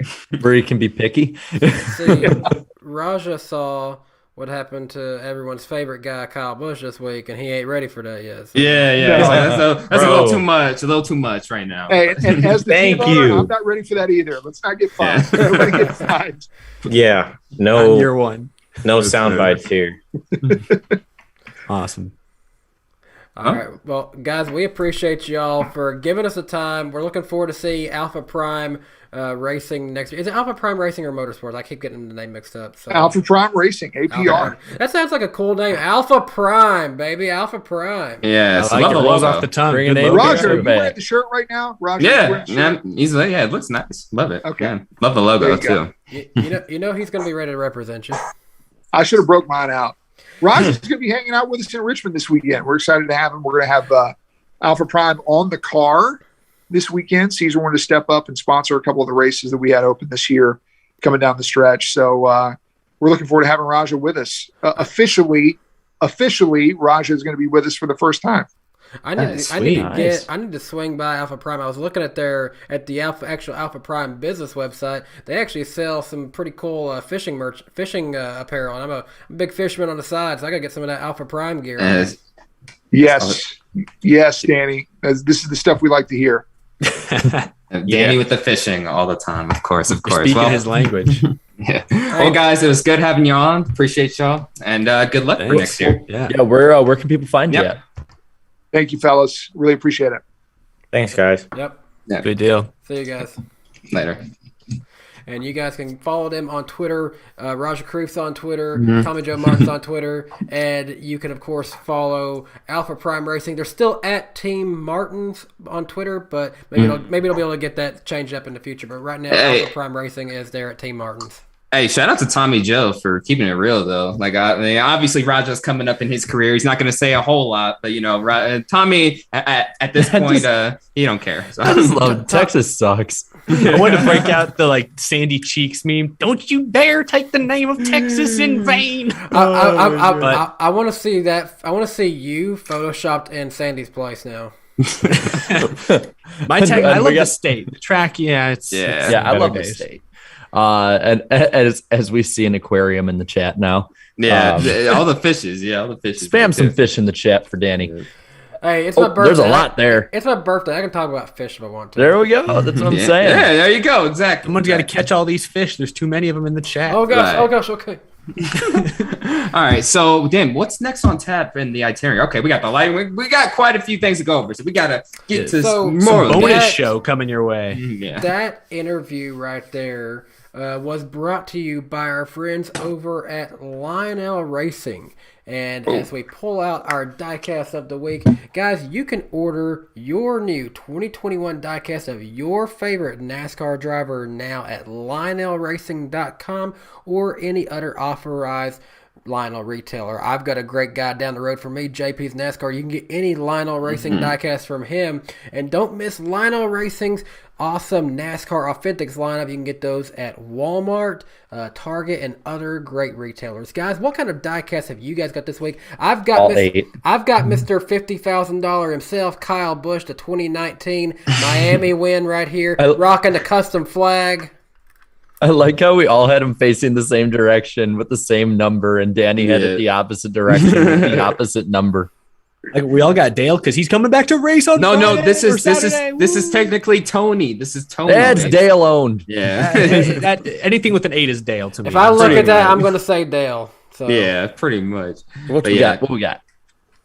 I picked this up at I actually picked this up at the track this weekend. 2004. That liquid color or color chrome? Yeah, liquid color. I was like, it looks really sharp. I love the 2004 DEI Dale Earnhardt Jr. Budweiser scheme, and I didn't actually have a diecast of it. And I saw the liquid color. I said, go for it. I pulled the trigger. Well, I got Dale Jr.'s 2000 rookie car. Another rookie car. I got this one at Michigan. It's the 2000 USA Olympic. The light is taken. It's an Olympic car. Got that blue where the black would be. Yep, and there's stars everywhere. Actually, what's really cool, I never noticed this, is that the star actually takes out the Earnhardt stripes, the DEI stripes on the side. Perfect. There you go, focus. Nice. Focusing. And then so many SpongeBob memes. Look, it's the Olympic car. I figured that'd be pretty good for this year. And something really cool about this car is you can tell it hasn't really been used or taken out of the box much because the wheels are still sticky on it. That's how new it is. Man, I don't like that. I don't like that when my cars are sticky. They're sticker tires, man, in more ways than one. I don't like it. Praise Dale, praise Dale.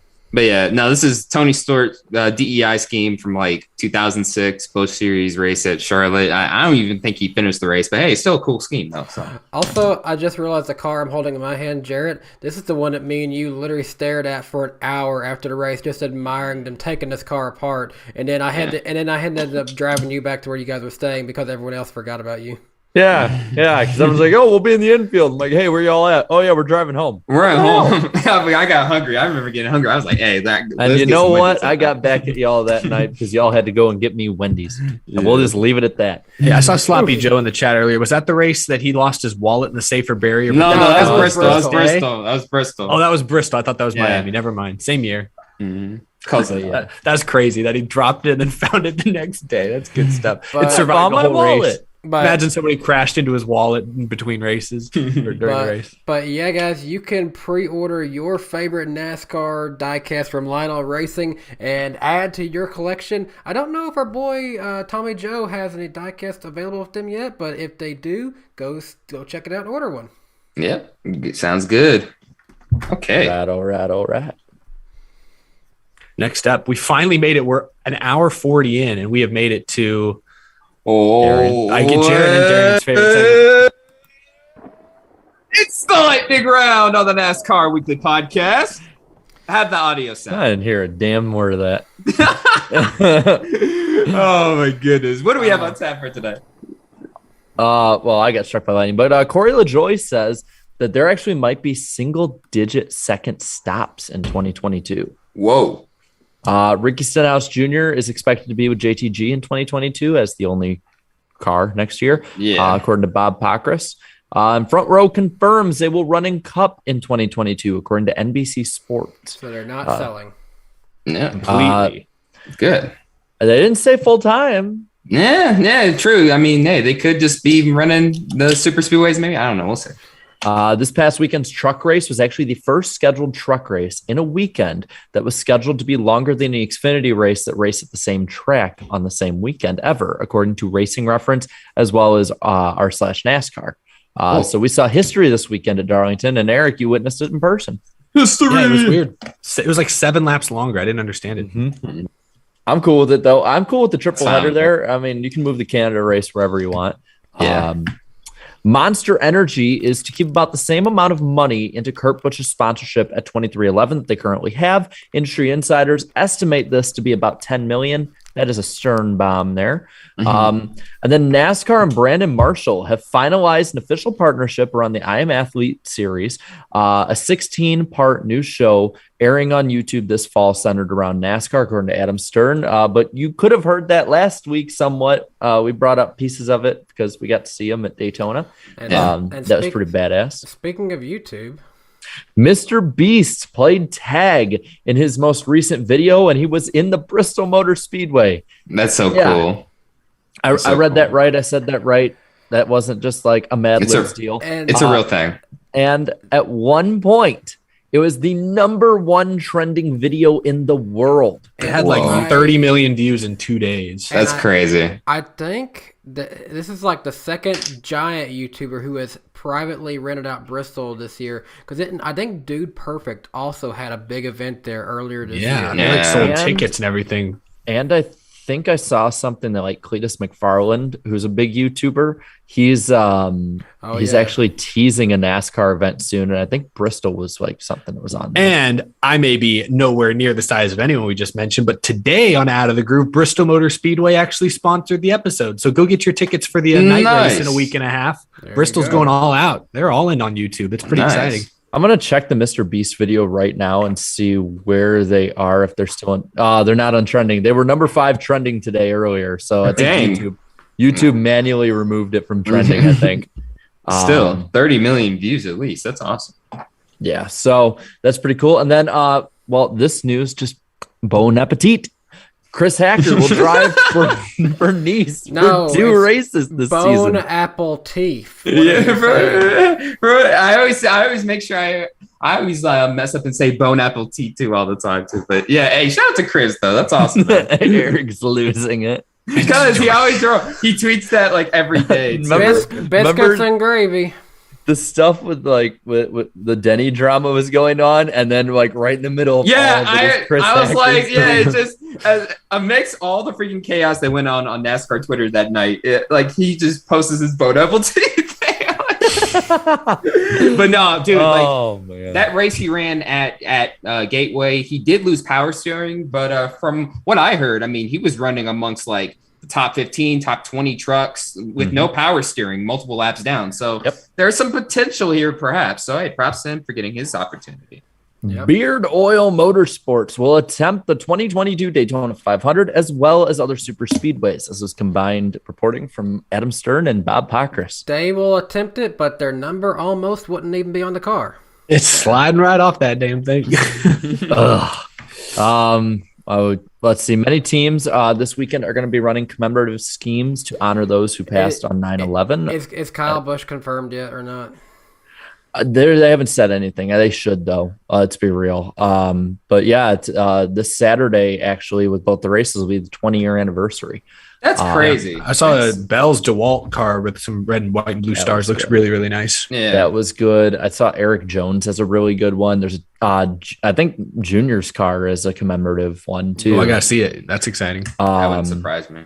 So I like that NASCAR is what they've always done. Is it definitely going all out and showing respect for that day. NASCAR is tentatively set to release the 2022 schedule next week. A little more cheerful news here. Some rumors have included Gateway in place for the Pocono races and the return of Coda, according to Adam Stern. We can talk a bit, we can talk a little bit about it, but really probably talk about it next week. It sounds like Rajah was biting his tongue. Like maybe there's a couple other surprises he's heard about that haven't been confirmed yet. I keep hearing little things from people that are around the area about Chicagoland, but I don't want to take those completely. Jared. It's gone. I have hope. Gone. Damn it! If they can start bringing Wilkesboro back, Chicagoland. You listen to me. Bowman put a knife in that thing's chest. It's never coming back. I'm going to Richmond this weekend. Bowman also took away the Pocono date too. He also took that away. Oh my God! Yeah, are you serious? He took the Pocono date away. He did, yeah. Yep. So Bowman did it again. I don't know. I don't know what his deal is. Everywhere he wins, it always changes. He's a murderer. Bowman wins NASCAR. Well, no, I don't like it. Yeah. Oh my God! It's nuts. Jared, there's a better chance. There's a better chance of a touchdown pass being thrown in Chicagoland than a pit stop happening. The only track. In time. The only track he hasn't killed thus far is Richmond, but I don't know. We still have a few days. Everyone's going to be rooting for him in a few weeks in Fort Worth. I hope Bowman sweeps. Hope he wins the All-Star race next year. Hope he wins the playoff race. Bowman sweeps Texas. And hopefully Texas becomes a new super 3-mile super speedway where they drive around backwards. It's new Tiburon. I'm telling you, Texas. Run it in the Buc-ee's parking lot. Yes. Hey, the Buc-ee's 500. No. The Buc-ee's Mega Speedway. Yes. Oh, man. Let's do it. Have the little beaver statue out front and stuff. I still can't believe they had it's worth it, though. That place is good. Make the beaver logo, like the Buc-ee's logo, make the tri-oval grass. Just that, and then just have the yellow line around where it would be anywhere else. Just go all Buc-ee's Motor Speedway. You know how Yoshi's Island in Mario Kart is shaped like Yoshi? Make it shaped like the beaver's face. Yes. It's a Buc-ee's road course. Here we go. I'm going somewhere. He's going through the tooth turn. Trouble. We're getting somewhere. 2311 has announced Steve Laletta as team president. They got a new team president. Yeah. You said you did the best. We worked at Ganassi. When I first read that earlier, I was reading Steve Letarte for a second.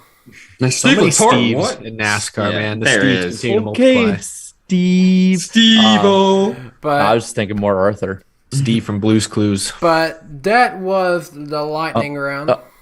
Oh, no, we have a couple more. Yeah, we have a couple more. We have a couple more. I just wanted to remind everyone, be sure to... You're watching us right now, but be sure you also can listen to the other shows in the Outer Group Podcast Network. There's ones like A Lifetime in NASCAR. You can learn about a lot of NASCAR history. Noah Talks NASCAR, talking to a lot of people in the industry too today from a much different angle than anyone else really covers it. Noah had a really good angle this weekend, by the way. He was up there with the MRN guys in turn 3, and he had the best footage of Larson going in there. So shout out to Noah there. And then now Lionel has a new show, Authenticated.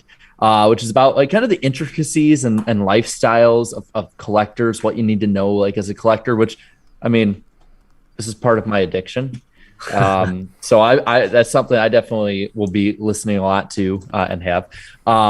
So there's a lot of stuff. And then tomorrow, Eric, also The Groove Weekly Viewers Guide. Every Thursday, new issues of the Weekly Viewers Guide. You can find the latest videos from all of us, as well as episodes of all of the latest episodes. But yeah, Lionel's all new show, Authenticated. Check it out on Spotify, wherever you listen to your podcasts, or go to groovymotorsports.com and you'll see the latest from everything we've been talking about, all in one nice organized spot for you to check out. So we even have profiles on there. We do. Yes, we do. You guys did a great job with that, Eric. You guys was not me, but I will pass that word along. Very excited to have the Groovy Motorsports brand continuing. No, Eric, that was all you. You did all the coding. Yes, it was all him. Yes, it was all him. If I had like an effect, I'd have like just walls of code like flying around on my green screen. That'd be pretty cool if I could do that. I feel like that scene in Jurassic Park with the DNA. Yeah. Okay, now and that will do it for this edition of the Lightning Round on the NASCAR Weekly Podcast. And now back to the show. I actually heard you this time. Yes. Well, he didn't do it for that long because I didn't have hardly any time to hit the lightning round effect here. We're still getting struck by lightning as we speak. It's still happening. No. Well, none of this lightning included would be possible without the support of our amazing sponsors, including Forney Industries. Forney offers a full line of welding and plasma cutting machines, metalworking accessories, and much more for do-it-yourselfers all the way up to professional metal workers. Forney has everything you need for your next project. So shop Forney's top-of-the-line products at forneyend.com. Forney, I-N-D. I believe that link is down in the description. Oh, it's not down in the description this time, but it usually is. It's forneyend.com, or check them out at an authorized Forney dealer near you. Keep a lookout for their green logo. I usually have it ready for this, but we'll just it's that color. It's the color green. It's just a green screen. It's that color. Green. Nice promotion. Perfect. Nice promotion, Eric. But thank you to Forney Industries for sponsoring the show. Everyone just find something green like it's St. Patrick's Day. Quick. It's St. Patrick's Day. That's right. But Danny, we finally made it to the top of the hour where we will catch up on some super chats. Do we just want to do we want to still do that, or we just want to wait? I'm gonna be honest, we're so close. Let's just do all the final super chats, and we'll rate everyone who gave Danny B birthday money this week. There you go. We'll wrap up with the show with that. Yeah. So then we got one final topic before picks. What's next, Danny? The next gen cars. They were seen testing at Daytona International Speedway this week, and they sound a whole lot different. They don't have those Gen 4 Super Speedway vibes, but they don't have the current vibes either. It's something totally different. I mean, just the sound alone. I mean, the sound was very intriguing. Let's just put it that way. Eric's got something to say. Yeah, what do you got? He got his finger up. So, well, okay. I obviously wasn't there for Daytona. We all seen the Daytona videos, but I was at Darlington this weekend, right there in front of the next gen car when it fired off on pit road, and Austin Cindric went for a few pace laps. And in person, it does sound different. It definitely sounds different. I would actually say the videos you've all heard do it justice. I think those are pretty accurate to how it actually sounds in person. It's deeper. Depending on where you're at, it might sound a little, but I like it. I overall like the deeper tone. And like you said, it definitely sounds different in the Daytona videos. I actually liked the way they sounded in a pack. There was a clip, I think it was from Dalen Barr. He posted a video. He was like outside the track, like he was eating outside, saying that he thought they were much louder, even though there's only 7 or 8 of them out there. I'm surprised. I thought these cars might be actually a little quieter, but they've got dual exhaust, don't they? I guess that's true. That this just means the sound barriers at Nashville Fairgrounds got 10 feet taller. It's just going to be even harder to make that happen. Hey, we're going to need that same steel to use for the bomb bunkers. Actually, the sound just got 10 feet taller. Oh no!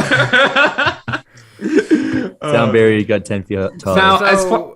Maybe huge. I mean, I think it's the dual exhaust because, my pickup truck, I've got a Silverado, and it's got the dual exhaust on it. My truck sounds a lot louder than a typical truck would, so I think that right there is part of it. Now, as far as the speed is concerned, I had I don't know if this was 100% confirmed. Somebody had told me that the top speed that they were getting in these test sessions was like 192, maybe. I don't know, something like that. Yes. So okay. And so that's about definitely right for Daytona. I mean, that's what they were running a couple weeks ago. Yeah. So I mean, it's just Yeah, I mean, it's good to see. It's good to see. I saw a couple sound bites, and there was a ton of quotes that came out right before we went live, so we don't have them all prepared. But I did see one quote from, I think it was Scott Miller, VP of Development or Competition, whatever his exact title is, and he was talking about how he made some noises that he was concerned the cars were going to be a little too fast when they get 30 or 40 of them in a pack next February. So that's why they're for sure going to do another test in January with like 20 cars. Preseason Thunder return. 25, I think. Yeah. 25. That was what I saw flying around in the chat. It's like, hey, they're doing 25 in January. Yeah, just to make sure. It sounds like they actually, I read that they shrunk the size of the spoiler to 7 inches for one of the tests today, and that seemed to slow the cars down. But so that's a small spoiler for Daytona standards. Yeah. I just thought that was interesting. They tried a bunch of different things. It sounds like the big complaint that they are working on, though, is that the interior of the cars were getting too hot. Like drivers were concerned that the conditions were going to be too rough. I saw that. So one of the things they were doing is having like vents at the top of the windshields, which seems risky at Daytona, but who knows? And they had others. They had others at the bottom, and it was really weird. And I noticed like where like they have like the camera, on the current cars, they had like this like shark fin down the center of the roof. Like it looks odd for what we have, right now. One thing I will say is like they do look wider on the video. Like they look wider, but I will say boys. Very wide boys. But also, I will also say this is that they showed NASCAR put up like I think 16 like unedited minutes of one of the cars in car, and in car sounds pretty much the same as it does now, at least when they were in a pack at full song. I mean, there's not really, because they've definitely been very meticulous in what they put out. You really can't get a gauge on it. And I mean, the testing in September the year before is going to be way different than the product we're going to get on track next February. So I don't want to take too much stock into what we see, but I am glad at least that they were side by side. But I mean, when all you see really of them in a pack is them going through a corner, you can't really get much. I did notice each shot though, they had a certain amount in between each car. It's kind of like there was it looked a little bit like the bubble of air. I will say that. But again, it's 5 shots. There's really not much you can gain from that. So it might have just been how they were driving it. I did see one clip they posted this afternoon of William Byron. It was like a line of like 5. And then going into the corner, Byron jumped up to the outside pretty much by himself and was able to pull Buescher back a little ways with the side draft, despite I think that was with the 7-inch spoiler. But he was still able to use the side draft to get a little bit ahead. I think he stalled out because he was by himself ultimately, but it worked for a second. So there's definitely, it looked like, I kind of think where you're going with that, Jared. I think it looked like 2015 super speedway racing, maybe, where there's a little bit, I don't know the exact year, maybe 2016 is a better example, because they changed the package a little bit every season, but a little bit of a bubble there. There seemed to be a little more of a gap between each car. They could have also just not been pushing as hard because it is a test and they don't want to wreck their cars. That's like the number one thing they don't want to do. But yeah, I don't know. It's tough to make too much of it. They sound different. I thought they sounded pretty cool. Yeah, the overheating things may be the biggest concern they have at this point, but they still have a few months to work that out, hopefully. I have to think now that they're working on super speedway packages that, like, I mean, granted, they tested at Bristol, but I have to think that they've gotten a lot of the stuff maybe that they wanted to know from all the other tracks. I feel like super speedway is like the thing that you'll figure out as you go through the winter and into January more than anything else. Yeah, it seems like the other tracks they're pretty keen on. They've already figured out at this point. I mean, I think they got most of the big stuff out of the way that they wanted to learn from it. Now I think is a matter of just, I mean, this will probably, it's probably going to use the Gen 6 cars for the Clash. And that would be the smart thing to do. Yeah. So I got to think that like they're doing this now because, I mean, let's be real, super speedway racing is going to be the first thing we see of this car. And last time we saw super speedway be the first thing we saw of a new car, it was absolute ass. The second worst, the second worst Daytona 500. Something else we're going to have to see, and I think the second that the night race is over with, Bristol needs to start putting that dirt back down because we got to see what's the next gen car going to do on dirt. Well, were they even talking? I thought they were talking about maybe running the old car. Yeah, there's still might. Yeah, that feels more and more like they keep bringing that up, it feels like that's what's going to happen. They're just going to probably just run the Gen 6 cars to hell on dirt and then wait to the last second. At that point, honestly, I'd like to see him just be like, okay, whatever car you can get, I don't care if it's ARCA, Xfinity Cup, just bring it, and then you can do it. Oh, yeah, get a truck out there leading the race. Oh, my God. A truck's leading the Cup Series. Dude, that'd be so... I want to see that just for the heck of it. That'd be fun. Yeah. Kyle Busch is like, I always win in the truck. Might as well go in that one. And here goes Norm Benning around the Rick Ware cars. Yes. Whoa. Yes. Let's go. Why would you boo? Who said boo? Why would you boo him? I think I said woo. I thought you said boo. Honestly, my bad. honestly, the more I think about it, Dirt Bristol's not a bad idea for multi-class NASCAR racing. Yeah. Oh, we were getting too far on this one. We're going too far. Back to the next gen car. We just hit the 9 o'clock hour. What do you think we're going to talk about at this point, guys? Oh, I hope we get into Richmond. I hope we get into race picks. I think it's time. I think it's that time of night. Yeah, so Xfinity, boys. Richmond's up next. Here's what we got. You can catch the Cup race on NBC Sports Network and MRN on the radio. Cup race starts Saturday at 7:30 p.m. Eastern Time. You can catch the Xfinity Series race on NBC Sports Network and MRN on the radio. That race starts at 2:30 p.m. Eastern Time on Saturday. You get another doubleheader, back-to-back weeks of doubleheader. Catch Dale Earnhardt Jr. making his Xfinity Series return this Saturday. Junebug, you're back. Junebug. He's returned. And looks like you should be able to see Junebug in that car. Weather for Saturday is looking really good. A high of 83 degrees. Plenty of sunshine. Only a 5% chance of rain. Tune in and watch Junebug. Now, I'm going to watch Jeffrey Earnhardt. He's racing. okay. That's my Earnhardt. John Hunter Nemechek's in this race. Wait, who's he racing for? Sam Hunt. He's in the 26th. Oh, yes. He's raced for him before. And Ty Dillon's back for the second week in a row because Brett's still sick. Hey, what about Ty Gibbs? Has he returned as well? He is. I'm gonna be there though, so he ain't gonna do well. Hey, we ain't the picks yet. We are actually at Darian's betting odds. You have it, don't you? Yes, I do have them up. Yes, I've had them up this whole time. Because I had to remind you 3 hours before we went live. The betting odds for the 2021 featured Other Parts 400. MTJ comes in as the weekend favorite, entering this weekend at plus 400. Denny Hamlin's plus 500. Kyle Busch, KFB, plus 700, as well as Logano. And then finally, rounding out the top 5, Kyle Larson enters this weekend at plus 750. Now, if we go deeper, I mean, Alex Bowman, the previous race winner, the previous track winner there earlier in the year, entering this weekend at plus 1,800. So he's kind of a long shot to win, I guess. So what you're saying is you should probably put in like a $5 bet on him and cash in pretty good. Yeah, exactly. So exactly. It seems like a good bet. Yeah, so put him in as like either investing. A win or a top 5. So invest in Bowman. Now, yes, I'm an investor. And Dale Jr. is plus 900 for the winning odds. The favorite for this race coming up in Xfinity, take a guess. Ty Gibbs. Justin Allgaier. Whoa! What? He's good. Justin Allgaier is plus 400. Surprised. Ty Gibbs plus 450.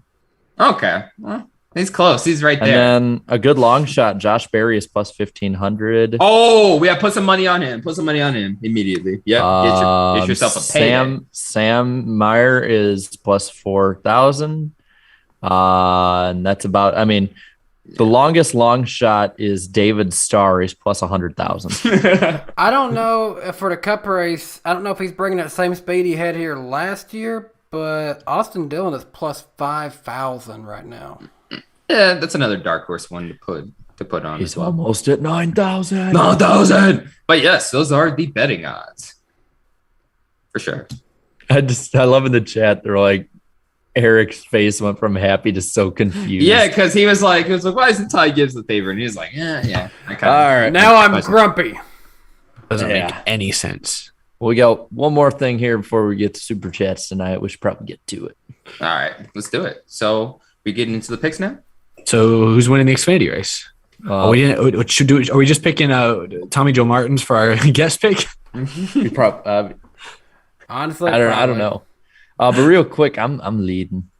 Oh yeah, the point standings. That's right. Well, I can read them out really quick. I don't like to talk about this. Yeah, so Jarrett's currently leading with 490 points, followed by Eric Eastep. And yes, I said your last name, Eastep, the full name. No, I'm just kidding. But 46, he's minus 46 behind. Next time. What is your middle name? I'm not going to tell you. Yeah, I think we've done this on the show before. Yeah, my middle name's Randolph. I don't care. But, Randolph? Yeah, Randolph. Yeah, mine's Daniel. Yeah. How did I not know that, Darian? That's a cool middle name. Wait, Jarrett, your middle name is my first name? Yeah, it's after my grandpa. Oh, okay. Well, hi, I'm Lee. Lee, yes, Lee, Danny, Lee Baldwin. But yeah, so the rest of the points, I am on the podium. Yes, let's go. You're catching up to Jarrett. You are eating into our lead. Let's go. I am now minus 77 points in P3. And chat, I've surpassed you like I said I would last week. Hopefully we keep up the momentum. P4 minus 86. The guests are P5 minus 100. And finally, Danny is unfortunately P6, 111 points back in the basement. Sorry, Danny. I'm at the bottom of the ocean. Yeah, sorry, I had to leave you there, but I'm on the comeback trail. Hopefully now we have to get up to Eric now. We have to get P2. We have to secure P2. Me. I've been falling a little bit. It's not looking good for us. So we'll see what happens. But all right, let's get right into the picks. It is late in the show. For guest pick, how about I know he's not gonna be there, but he usually is at Richmond. How about Blue Jimmy? He'll put our guest pick in the chat. How about that? Yeah, all right, Blue Jimmy, you're making the guest picks. Go ahead. Blue Jimmy is a member of the channel, so he's gonna stand out in the chat, so we'll see it. Perfect. All right, Blue I Jimmy, say Jarrett has to go first. Oh, damn. Go ahead. Yeah, I feel like you always go last. I'm making you go first this week. I feel like this gotta react to my pick now. This is everyone's chance, honestly, to gain on him a little bit, because I think it might not happen. It might happen, but I think we all know who he's gonna pick. Junebug! I guess that's true. That wasn't really surprising. Junior! Of course he's going to pick Junior. Why the hell wouldn't I? It's a one time a year he's going to race. I'm going to take advantage of it. I'm going to root for him. My heart says him, but my realistic mentality looks at it, and I got to say Ty Gibbs. He's going to crash. See, yeah, that's what I'm saying. Like, I'm tempted to pick Ty Gibbs. I'm tempted to pick Ty Gibbs, but then Jarrett's every race he goes to, I mean, he always wrecks. So I'm like, you know what? I'll go with Austin Cindric this week. It's Richmond. I don't care if it's Xfinity or Cup. JGR is the team to beat. Ty Gibbs. I think it's Tyler Randall Gibbs, I think is his full name. If we're talking about middle names. It's not quite Randolph, but close enough. And Ty Gibbs wins it. Blue Jimmy said Justin Allgaier. No, he was the favorite in the odds, so just barely edging out Ty Gibbs. Ty Gibbs pulls a Kyle Busch and dumps Dale for the win. I'm calling it now. If he did that. And that's how Jarrett will never let Ty Gibbs back on the show. Wreck him on Saturday, praise the Lord on Sunday. I'll give him a piece of my mind. I'll do it in honor of the Lord. Yeah, but who's the chat picking for the race winning pick? I'm picking chaos. Absolute madness. I see a couple of Allgaiers. I see Burton there too. Yeah, let's see. It's going slow so far.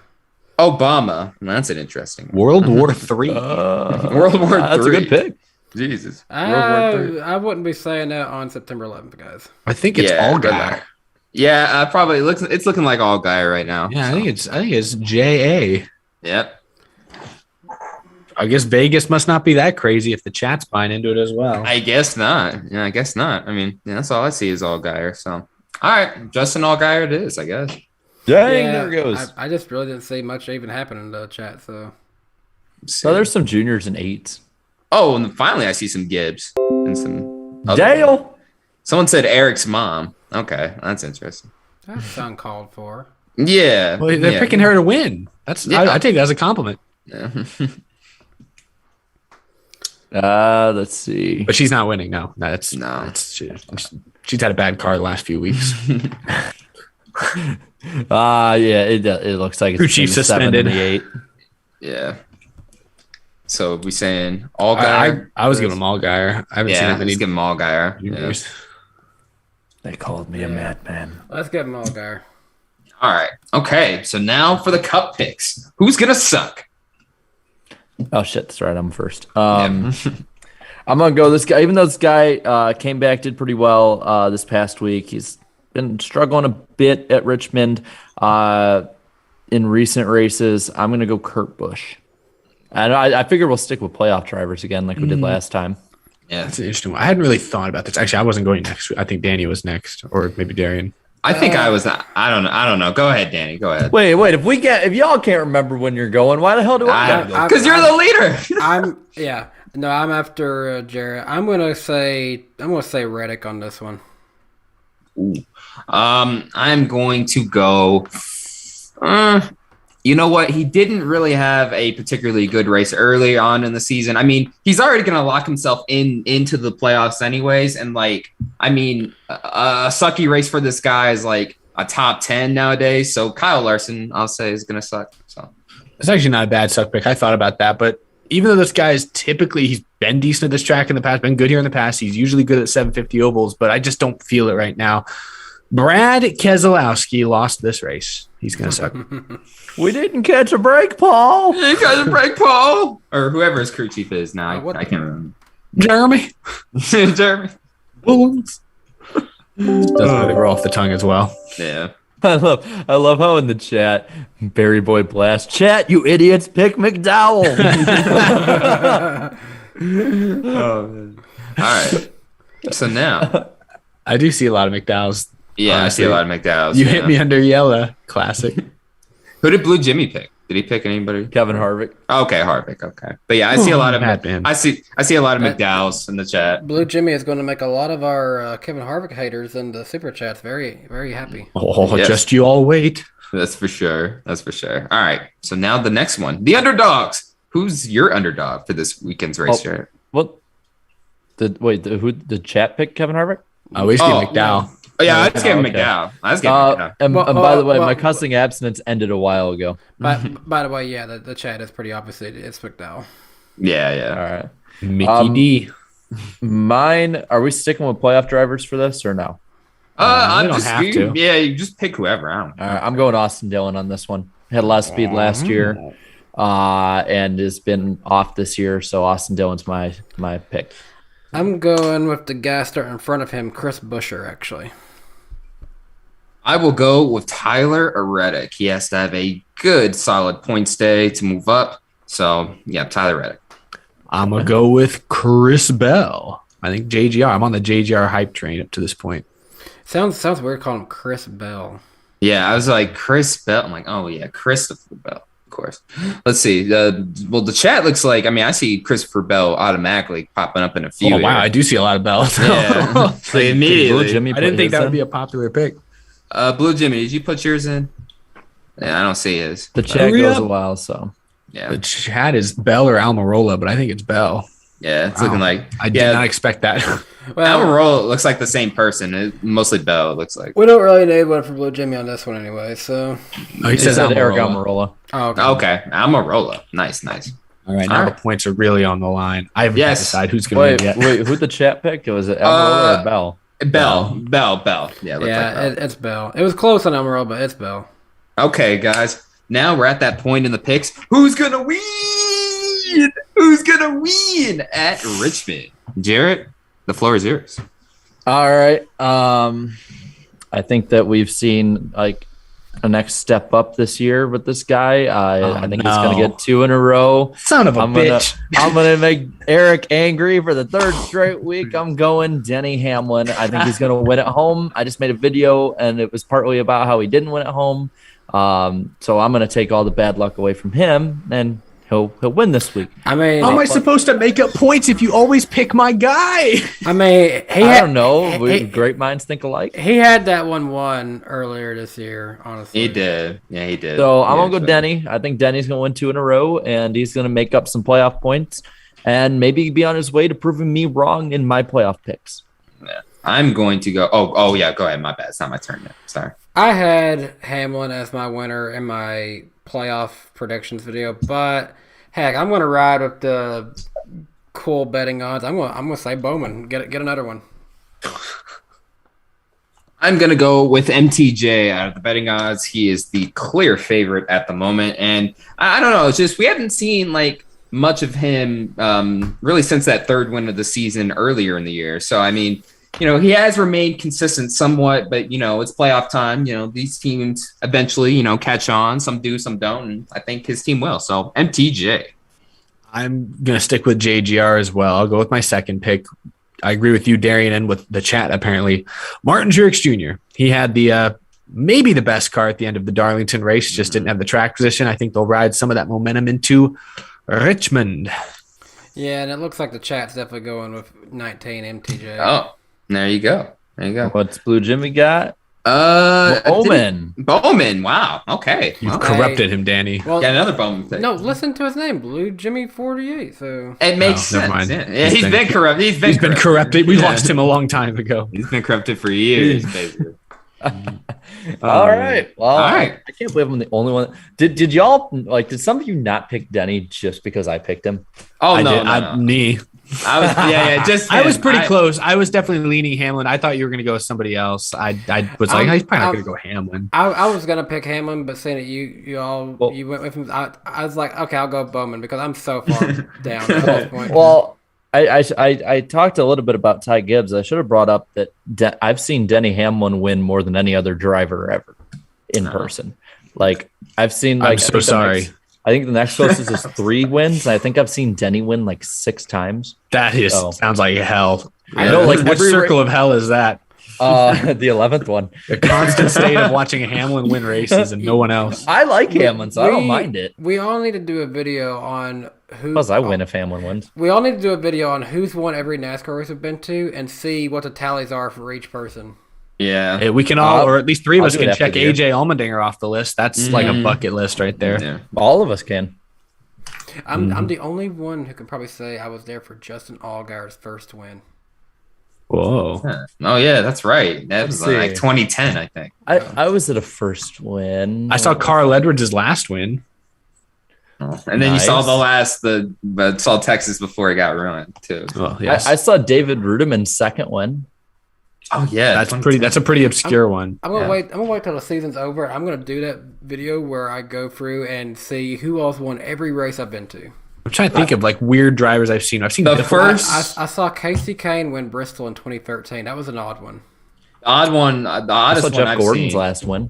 The oddest one I've seen was 2004, my first ever NASCAR race. Shane Neal won his first and his first and only Truck Series win. I saw Spencer Boyd win at Talladega a couple of years ago. I saw Ricky Stenhouse's first win at Talladega. I saw John West Townley lead 10 laps in 2010. I saw Matt DiBenedetto win at Oh, that's right. Yeah, and I saw Matt DiBenedetto win at Oh, that's right. You're so close. But hey, we're such I saw Matt DiBenedetto win at Daytona. Oh, that's why are we doing this? Oh no. Well, nice guy too. If it wasn't for COVID, Darian would have seen Matt DiBenedetto win at Las Vegas. Oh, I know. Oh, that's right. That's right. You know what the funniest thing is too? Every time I see DiBenedetto get his heart broken in a heartbreaking loss, Denny beats him in person. Oh, no, I thought you were about to say I smile a little bit. Oh, I did it at Talladega last year. I messed with everyone. Why do I feel like most of these times when he's been contending for a win, one of us at least has been there for it? Yeah, I'm pretty sure like everyone. In some way. I think yes, at least one of us is there. We're being jerks tonight because I'm drinking a rowdy energy. I think that's rubbed off on us. And also we ran a little bit into the later hours. That's true. That's true. Yeah, nothing good happens after 10 p.m. Eastern. We still got through super chats and announce the pretty cool person we're having on next week. Go for it, Denny. Right. Go for it. Chat, go nuts and guess. Chat, guess who we're having on next week. Yeah. I'm not going to tell you, but you can guess. Speedway Anywhere. Appreciate the $5 from you. No comment, but appreciate the generous donation there. Happy birthday, Bernie Sanders, giving $4.99. Happy 80th birthday, Bernie. Thank you for all you have done to make this country better and fighting for the common men when no one else would. Okay. Well, did we just get a political ad in a non-election year?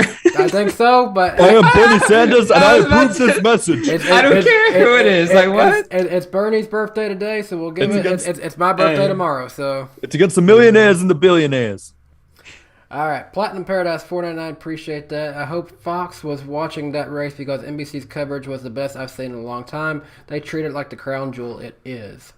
Yours truly, Chris, coming in at $5. Appreciate that. Anyone going to be at the Richmond Modified race the night before the doubleheader? Anyone? No? Oh, no, but those coming back, that's awesome. That's awesome. The Modifieds? Oh, I might make it there in time. Maybe. All right. What is it? Bonnet. I don't know. I guess that's how you say that. With $1.99, appreciate that. Babu. That's what they said. Okay, sure. Wait. Oh, okay. I thought I couldn't hear you guys for a second, but y'all had your microphones muted. I was just saying. What did they say? Baba Booey.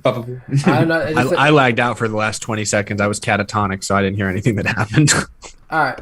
Preston Friel is coming up $9.99. Appreciate that. In my opinion, it's time for people to shut up about the forward numbers. The fans aren't the people or companies spending millions of dollars to sponsor cars. The sponsors are what keep the sport around.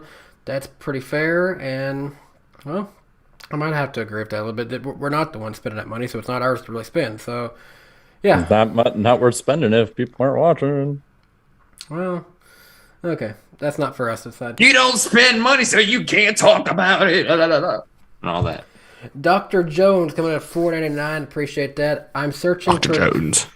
I'm searching for Kevin Harvick's talent. I have so far been unsuccessful, but I found his hypocrisy in him being a cheater.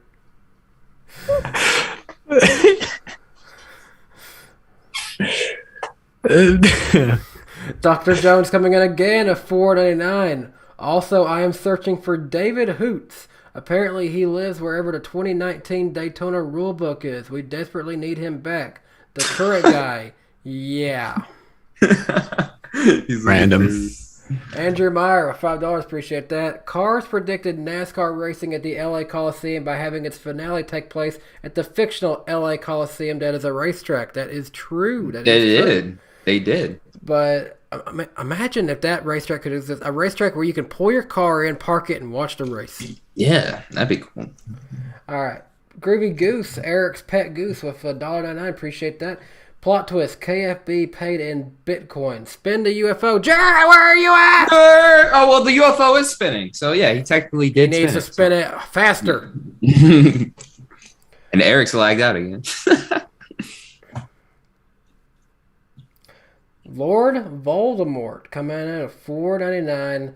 Oh gosh, the Dark Lord is back. My Death Eaters and I are searching for our new enemy, Harvick.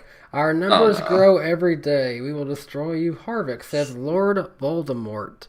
We lost Eric. Oh gosh. Yeah, he lagged out finally. I think Lord Voldemort's finally got Eric out of here. Probably. GN coming in at $5. 1, are you excited for the preseason funder that is returning? 2, what scanner do you recommend buying for NASCAR races that isn't racing electronics? You know, I haven't looked into buying personal scanners or anything. Yeah, me neither. I've never had. It's something I need to do. I feel like it would be a better investment just go ahead and buy one rather than renting them. Yeah. But are you excited for the preseason? I am returning. I am very excited. It'd be good to have that back. Jarrett's shaking his head no, he's not excited. Jarrett, are you excited? Are you excited for preseason Thunder return? Oh, I thought we were talking about football. No. I'm happy. Yeah. Yeah. No, but wait, preseason football? No, we don't care about that. I was sitting here thinking, like, why is he not happy about that? Also, someone asked you to spin a UFO in case you didn't hear that. Just spin it, even though it's already spin it. Oh my gosh, guys. Santa Claus is in the chat with $4.99. Oh, and he's not even here for this. Santa is very angry at you, Eric. You haven't been attacking Harvick like you said you would. You know Santa hates Harvick. Don't be like Darian. I just had enough. I was like, man, what is this? Vote Kyle 3000 $9.99. Appreciate that. If Joey had tried a video game move, everyone would be calling for his head. What do you guys think? No, I mean, like, yeah, some people would have called for his head and stuff like that, sure, but I don't know. I mean, if Larson did it. I mean, if Logano did it, then I wouldn't have a problem with it. Yeah. Xavier $4.99. A watch-along YouTube stream at the playoffs with live reactions from you guys would be a ton of fun. Obviously, we can't show the races, but it'd be interesting to try that for one time. Yeah, maybe. Yeah, maybe down the road. Yeah, we'll see. Here's our good buddy Jar Jar Binks, $4.99. Hi, Jar Jar. Misa muy mad. Wisa don't need gateway. Wisa need more 2+ mile tracks. Disa and big doo-doo, Misa thinks. Disa muy bad. Misa no like it. they just come up with different stuff every week. And I don't know. Now that I've seen Star Wars, I'm just so over Jar Jar now. I'm sorry. All right, and Barbara Smith coming in at $5. Hi, y'all. I am the one y'all don't find the sardonic jokes. LOL. Appreciate the $5 there, Barbara. Avatar Core coming in at $4.99. The Avatar issues statement calling for the whiner JL and the hypocrite and cheater Harvick to lead NASCAR. Yada yada yada. Okay, y'all don't like them. Hadley Palmer coming in at $5. Appreciate that. Might be going my first race at Dega. If I buy cheap nosebleeds, can I still go up by the fence and watch the train go by? Any other advice? Well, I hope you do have fun if that is your first race at Dega. There's kind of, especially since the whole Carl Edwards thing, they really don't like people going up against the fence, so I'm not going to say that I can recommend doing that. But hey, enjoy your time at Talladega. It's a great experience. Mm-hmm. Yeah. Asami Sato, y'all should have Jar Jar on the show. Yeah, I've had him as a background. Yeah, he's been on the show. As the background. Luke O, Canadian $5. Appreciate that. Oh my gosh, Rick Ware Racing is greater than Joe Gibbs Racing. Yeah. In what universe? Preston Friels, $4.99. Appreciate that. The only reason the people of LA would go to the race would be to get T-shirts so they can cut holes in it and call it fashion. Fair enough. That's I can see that actually. That was a good one. I'll give him that. That was a good one. And of course, here's wifey Claudia Baldwin, $26. Here's $26 for your 26th birthday. Happy early birthday. Oh, Eric. Jesus. I just cringe. I cringe too much. Jesus. Are you on your phone? Yeah. Okay. Oh gosh, the audio is always so bad when you're on your phone. I know. Oh man. Go ahead, Dave. Luke O, Canadian $5. Happy birthday, Danny. Also, James Davison is greater than Chase Elliott. Okay. The Dom Goblin for $1.99. Appreciate that. Hunting for NASCAR Authentic Diecast at Walmart and Target right now. Hope you found something good. There's a few new waves out there. That's cool. $4.99 coming in from Hot Piss. If Bristol sponsors your video, don't you kind of have to go to the playoff race? Hint, hint, Eric. Yeah. We'll see. Yeah, we'll see. Maybe. MVR owner, appreciate the $2. Dad joke. How do you make 7-Eleven? Take away the S. Funny. Oh, wait, no. I don't know why I said 7-Eleven. It's a 7 even. I messed up the joke. Sorry. Oh, you messed up the joke. You're like me. Yeah, I'm just like Darian. You're like me. Luke, appreciate the Canadian $5. No, it's Gibbs. Okay. Blue Jimmy 48 fan, hey, appreciate the $5, man. Hope you're doing good. Wish I could be there for Richmond, but thanks for letting me do guest picks. Fingers crossed, Daytona 22 will finally be the week I meet all of you. It won't be me. I'm not going to Daytona next year. Damn. At least you meet most of us. Yeah. The Dom Goblin coming in at $1.99. Appreciate that. You got that 90 Daytona hat on display, Jarrett? Hold on. Yeah, I have it at home. I have it on display though at home. Yes. Okay. PTM Billy coming in at $2. Appreciate that. Happy birthday, buddy. Thanks, Billy. Hope you're having a good night. MVR owner coming in with $2. If a child refuses to nap, are they resisting arrest? What? What is with y'all? What is with y'all, man? MVR owner's going full dad jokes tonight. Dude, oh my God. Y'all are dumb. Scott McNew coming in at $2. Appreciate that. Happy early birthday, Danny. Appreciate that, Scott. Hope you're having a good night, man. Alan Michael McKevin coming in at $4.99. Just saying, yay, my first live time watching the podcast. Appreciate that, Alan. Hope you have enjoyed your first time catching us live. Hope to see you back in weeks to come. Once again, Santa Claus, the big man himself, $1.99. Don't ignore Santa, Eric. Don't join Darian. Boo Kevin Harvick.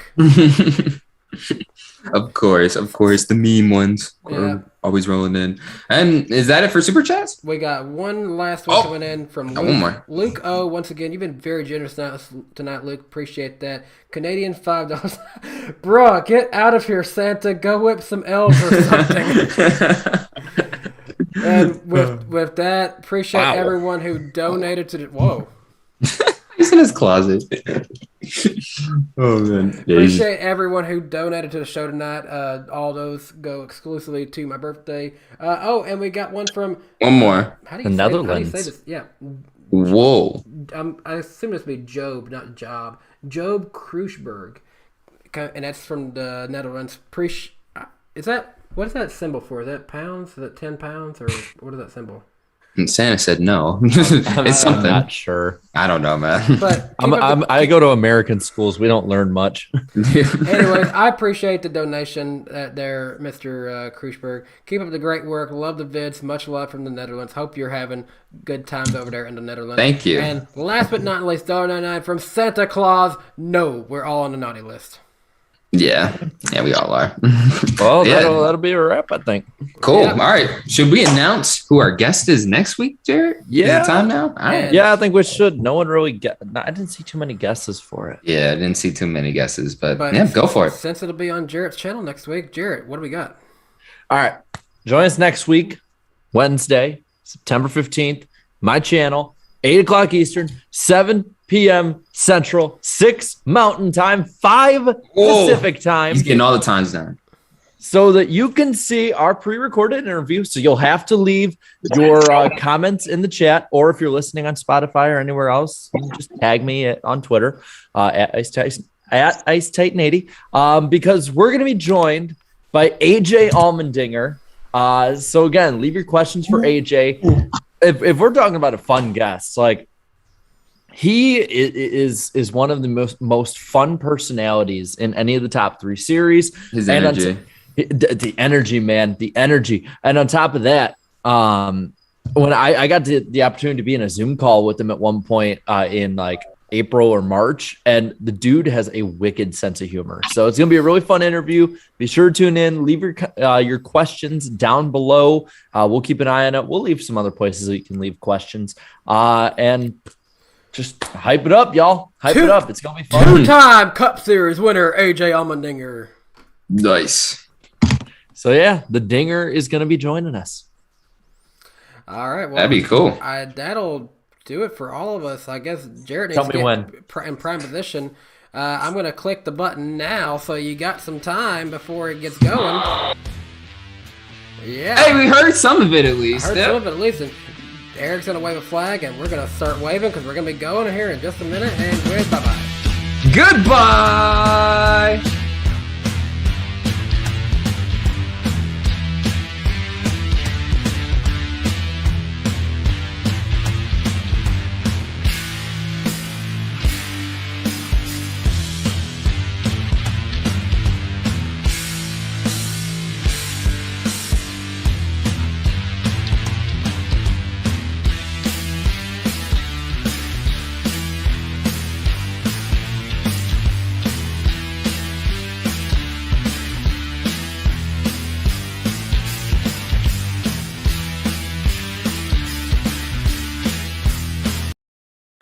Hey, TVP, I saw that. Appreciate the $100. Y'all enjoy the rest of the outro. So, sorry it happened when it did, but hey, have a good night, everybody. That's awesome. Thanks. I appreciate the happy birthday there.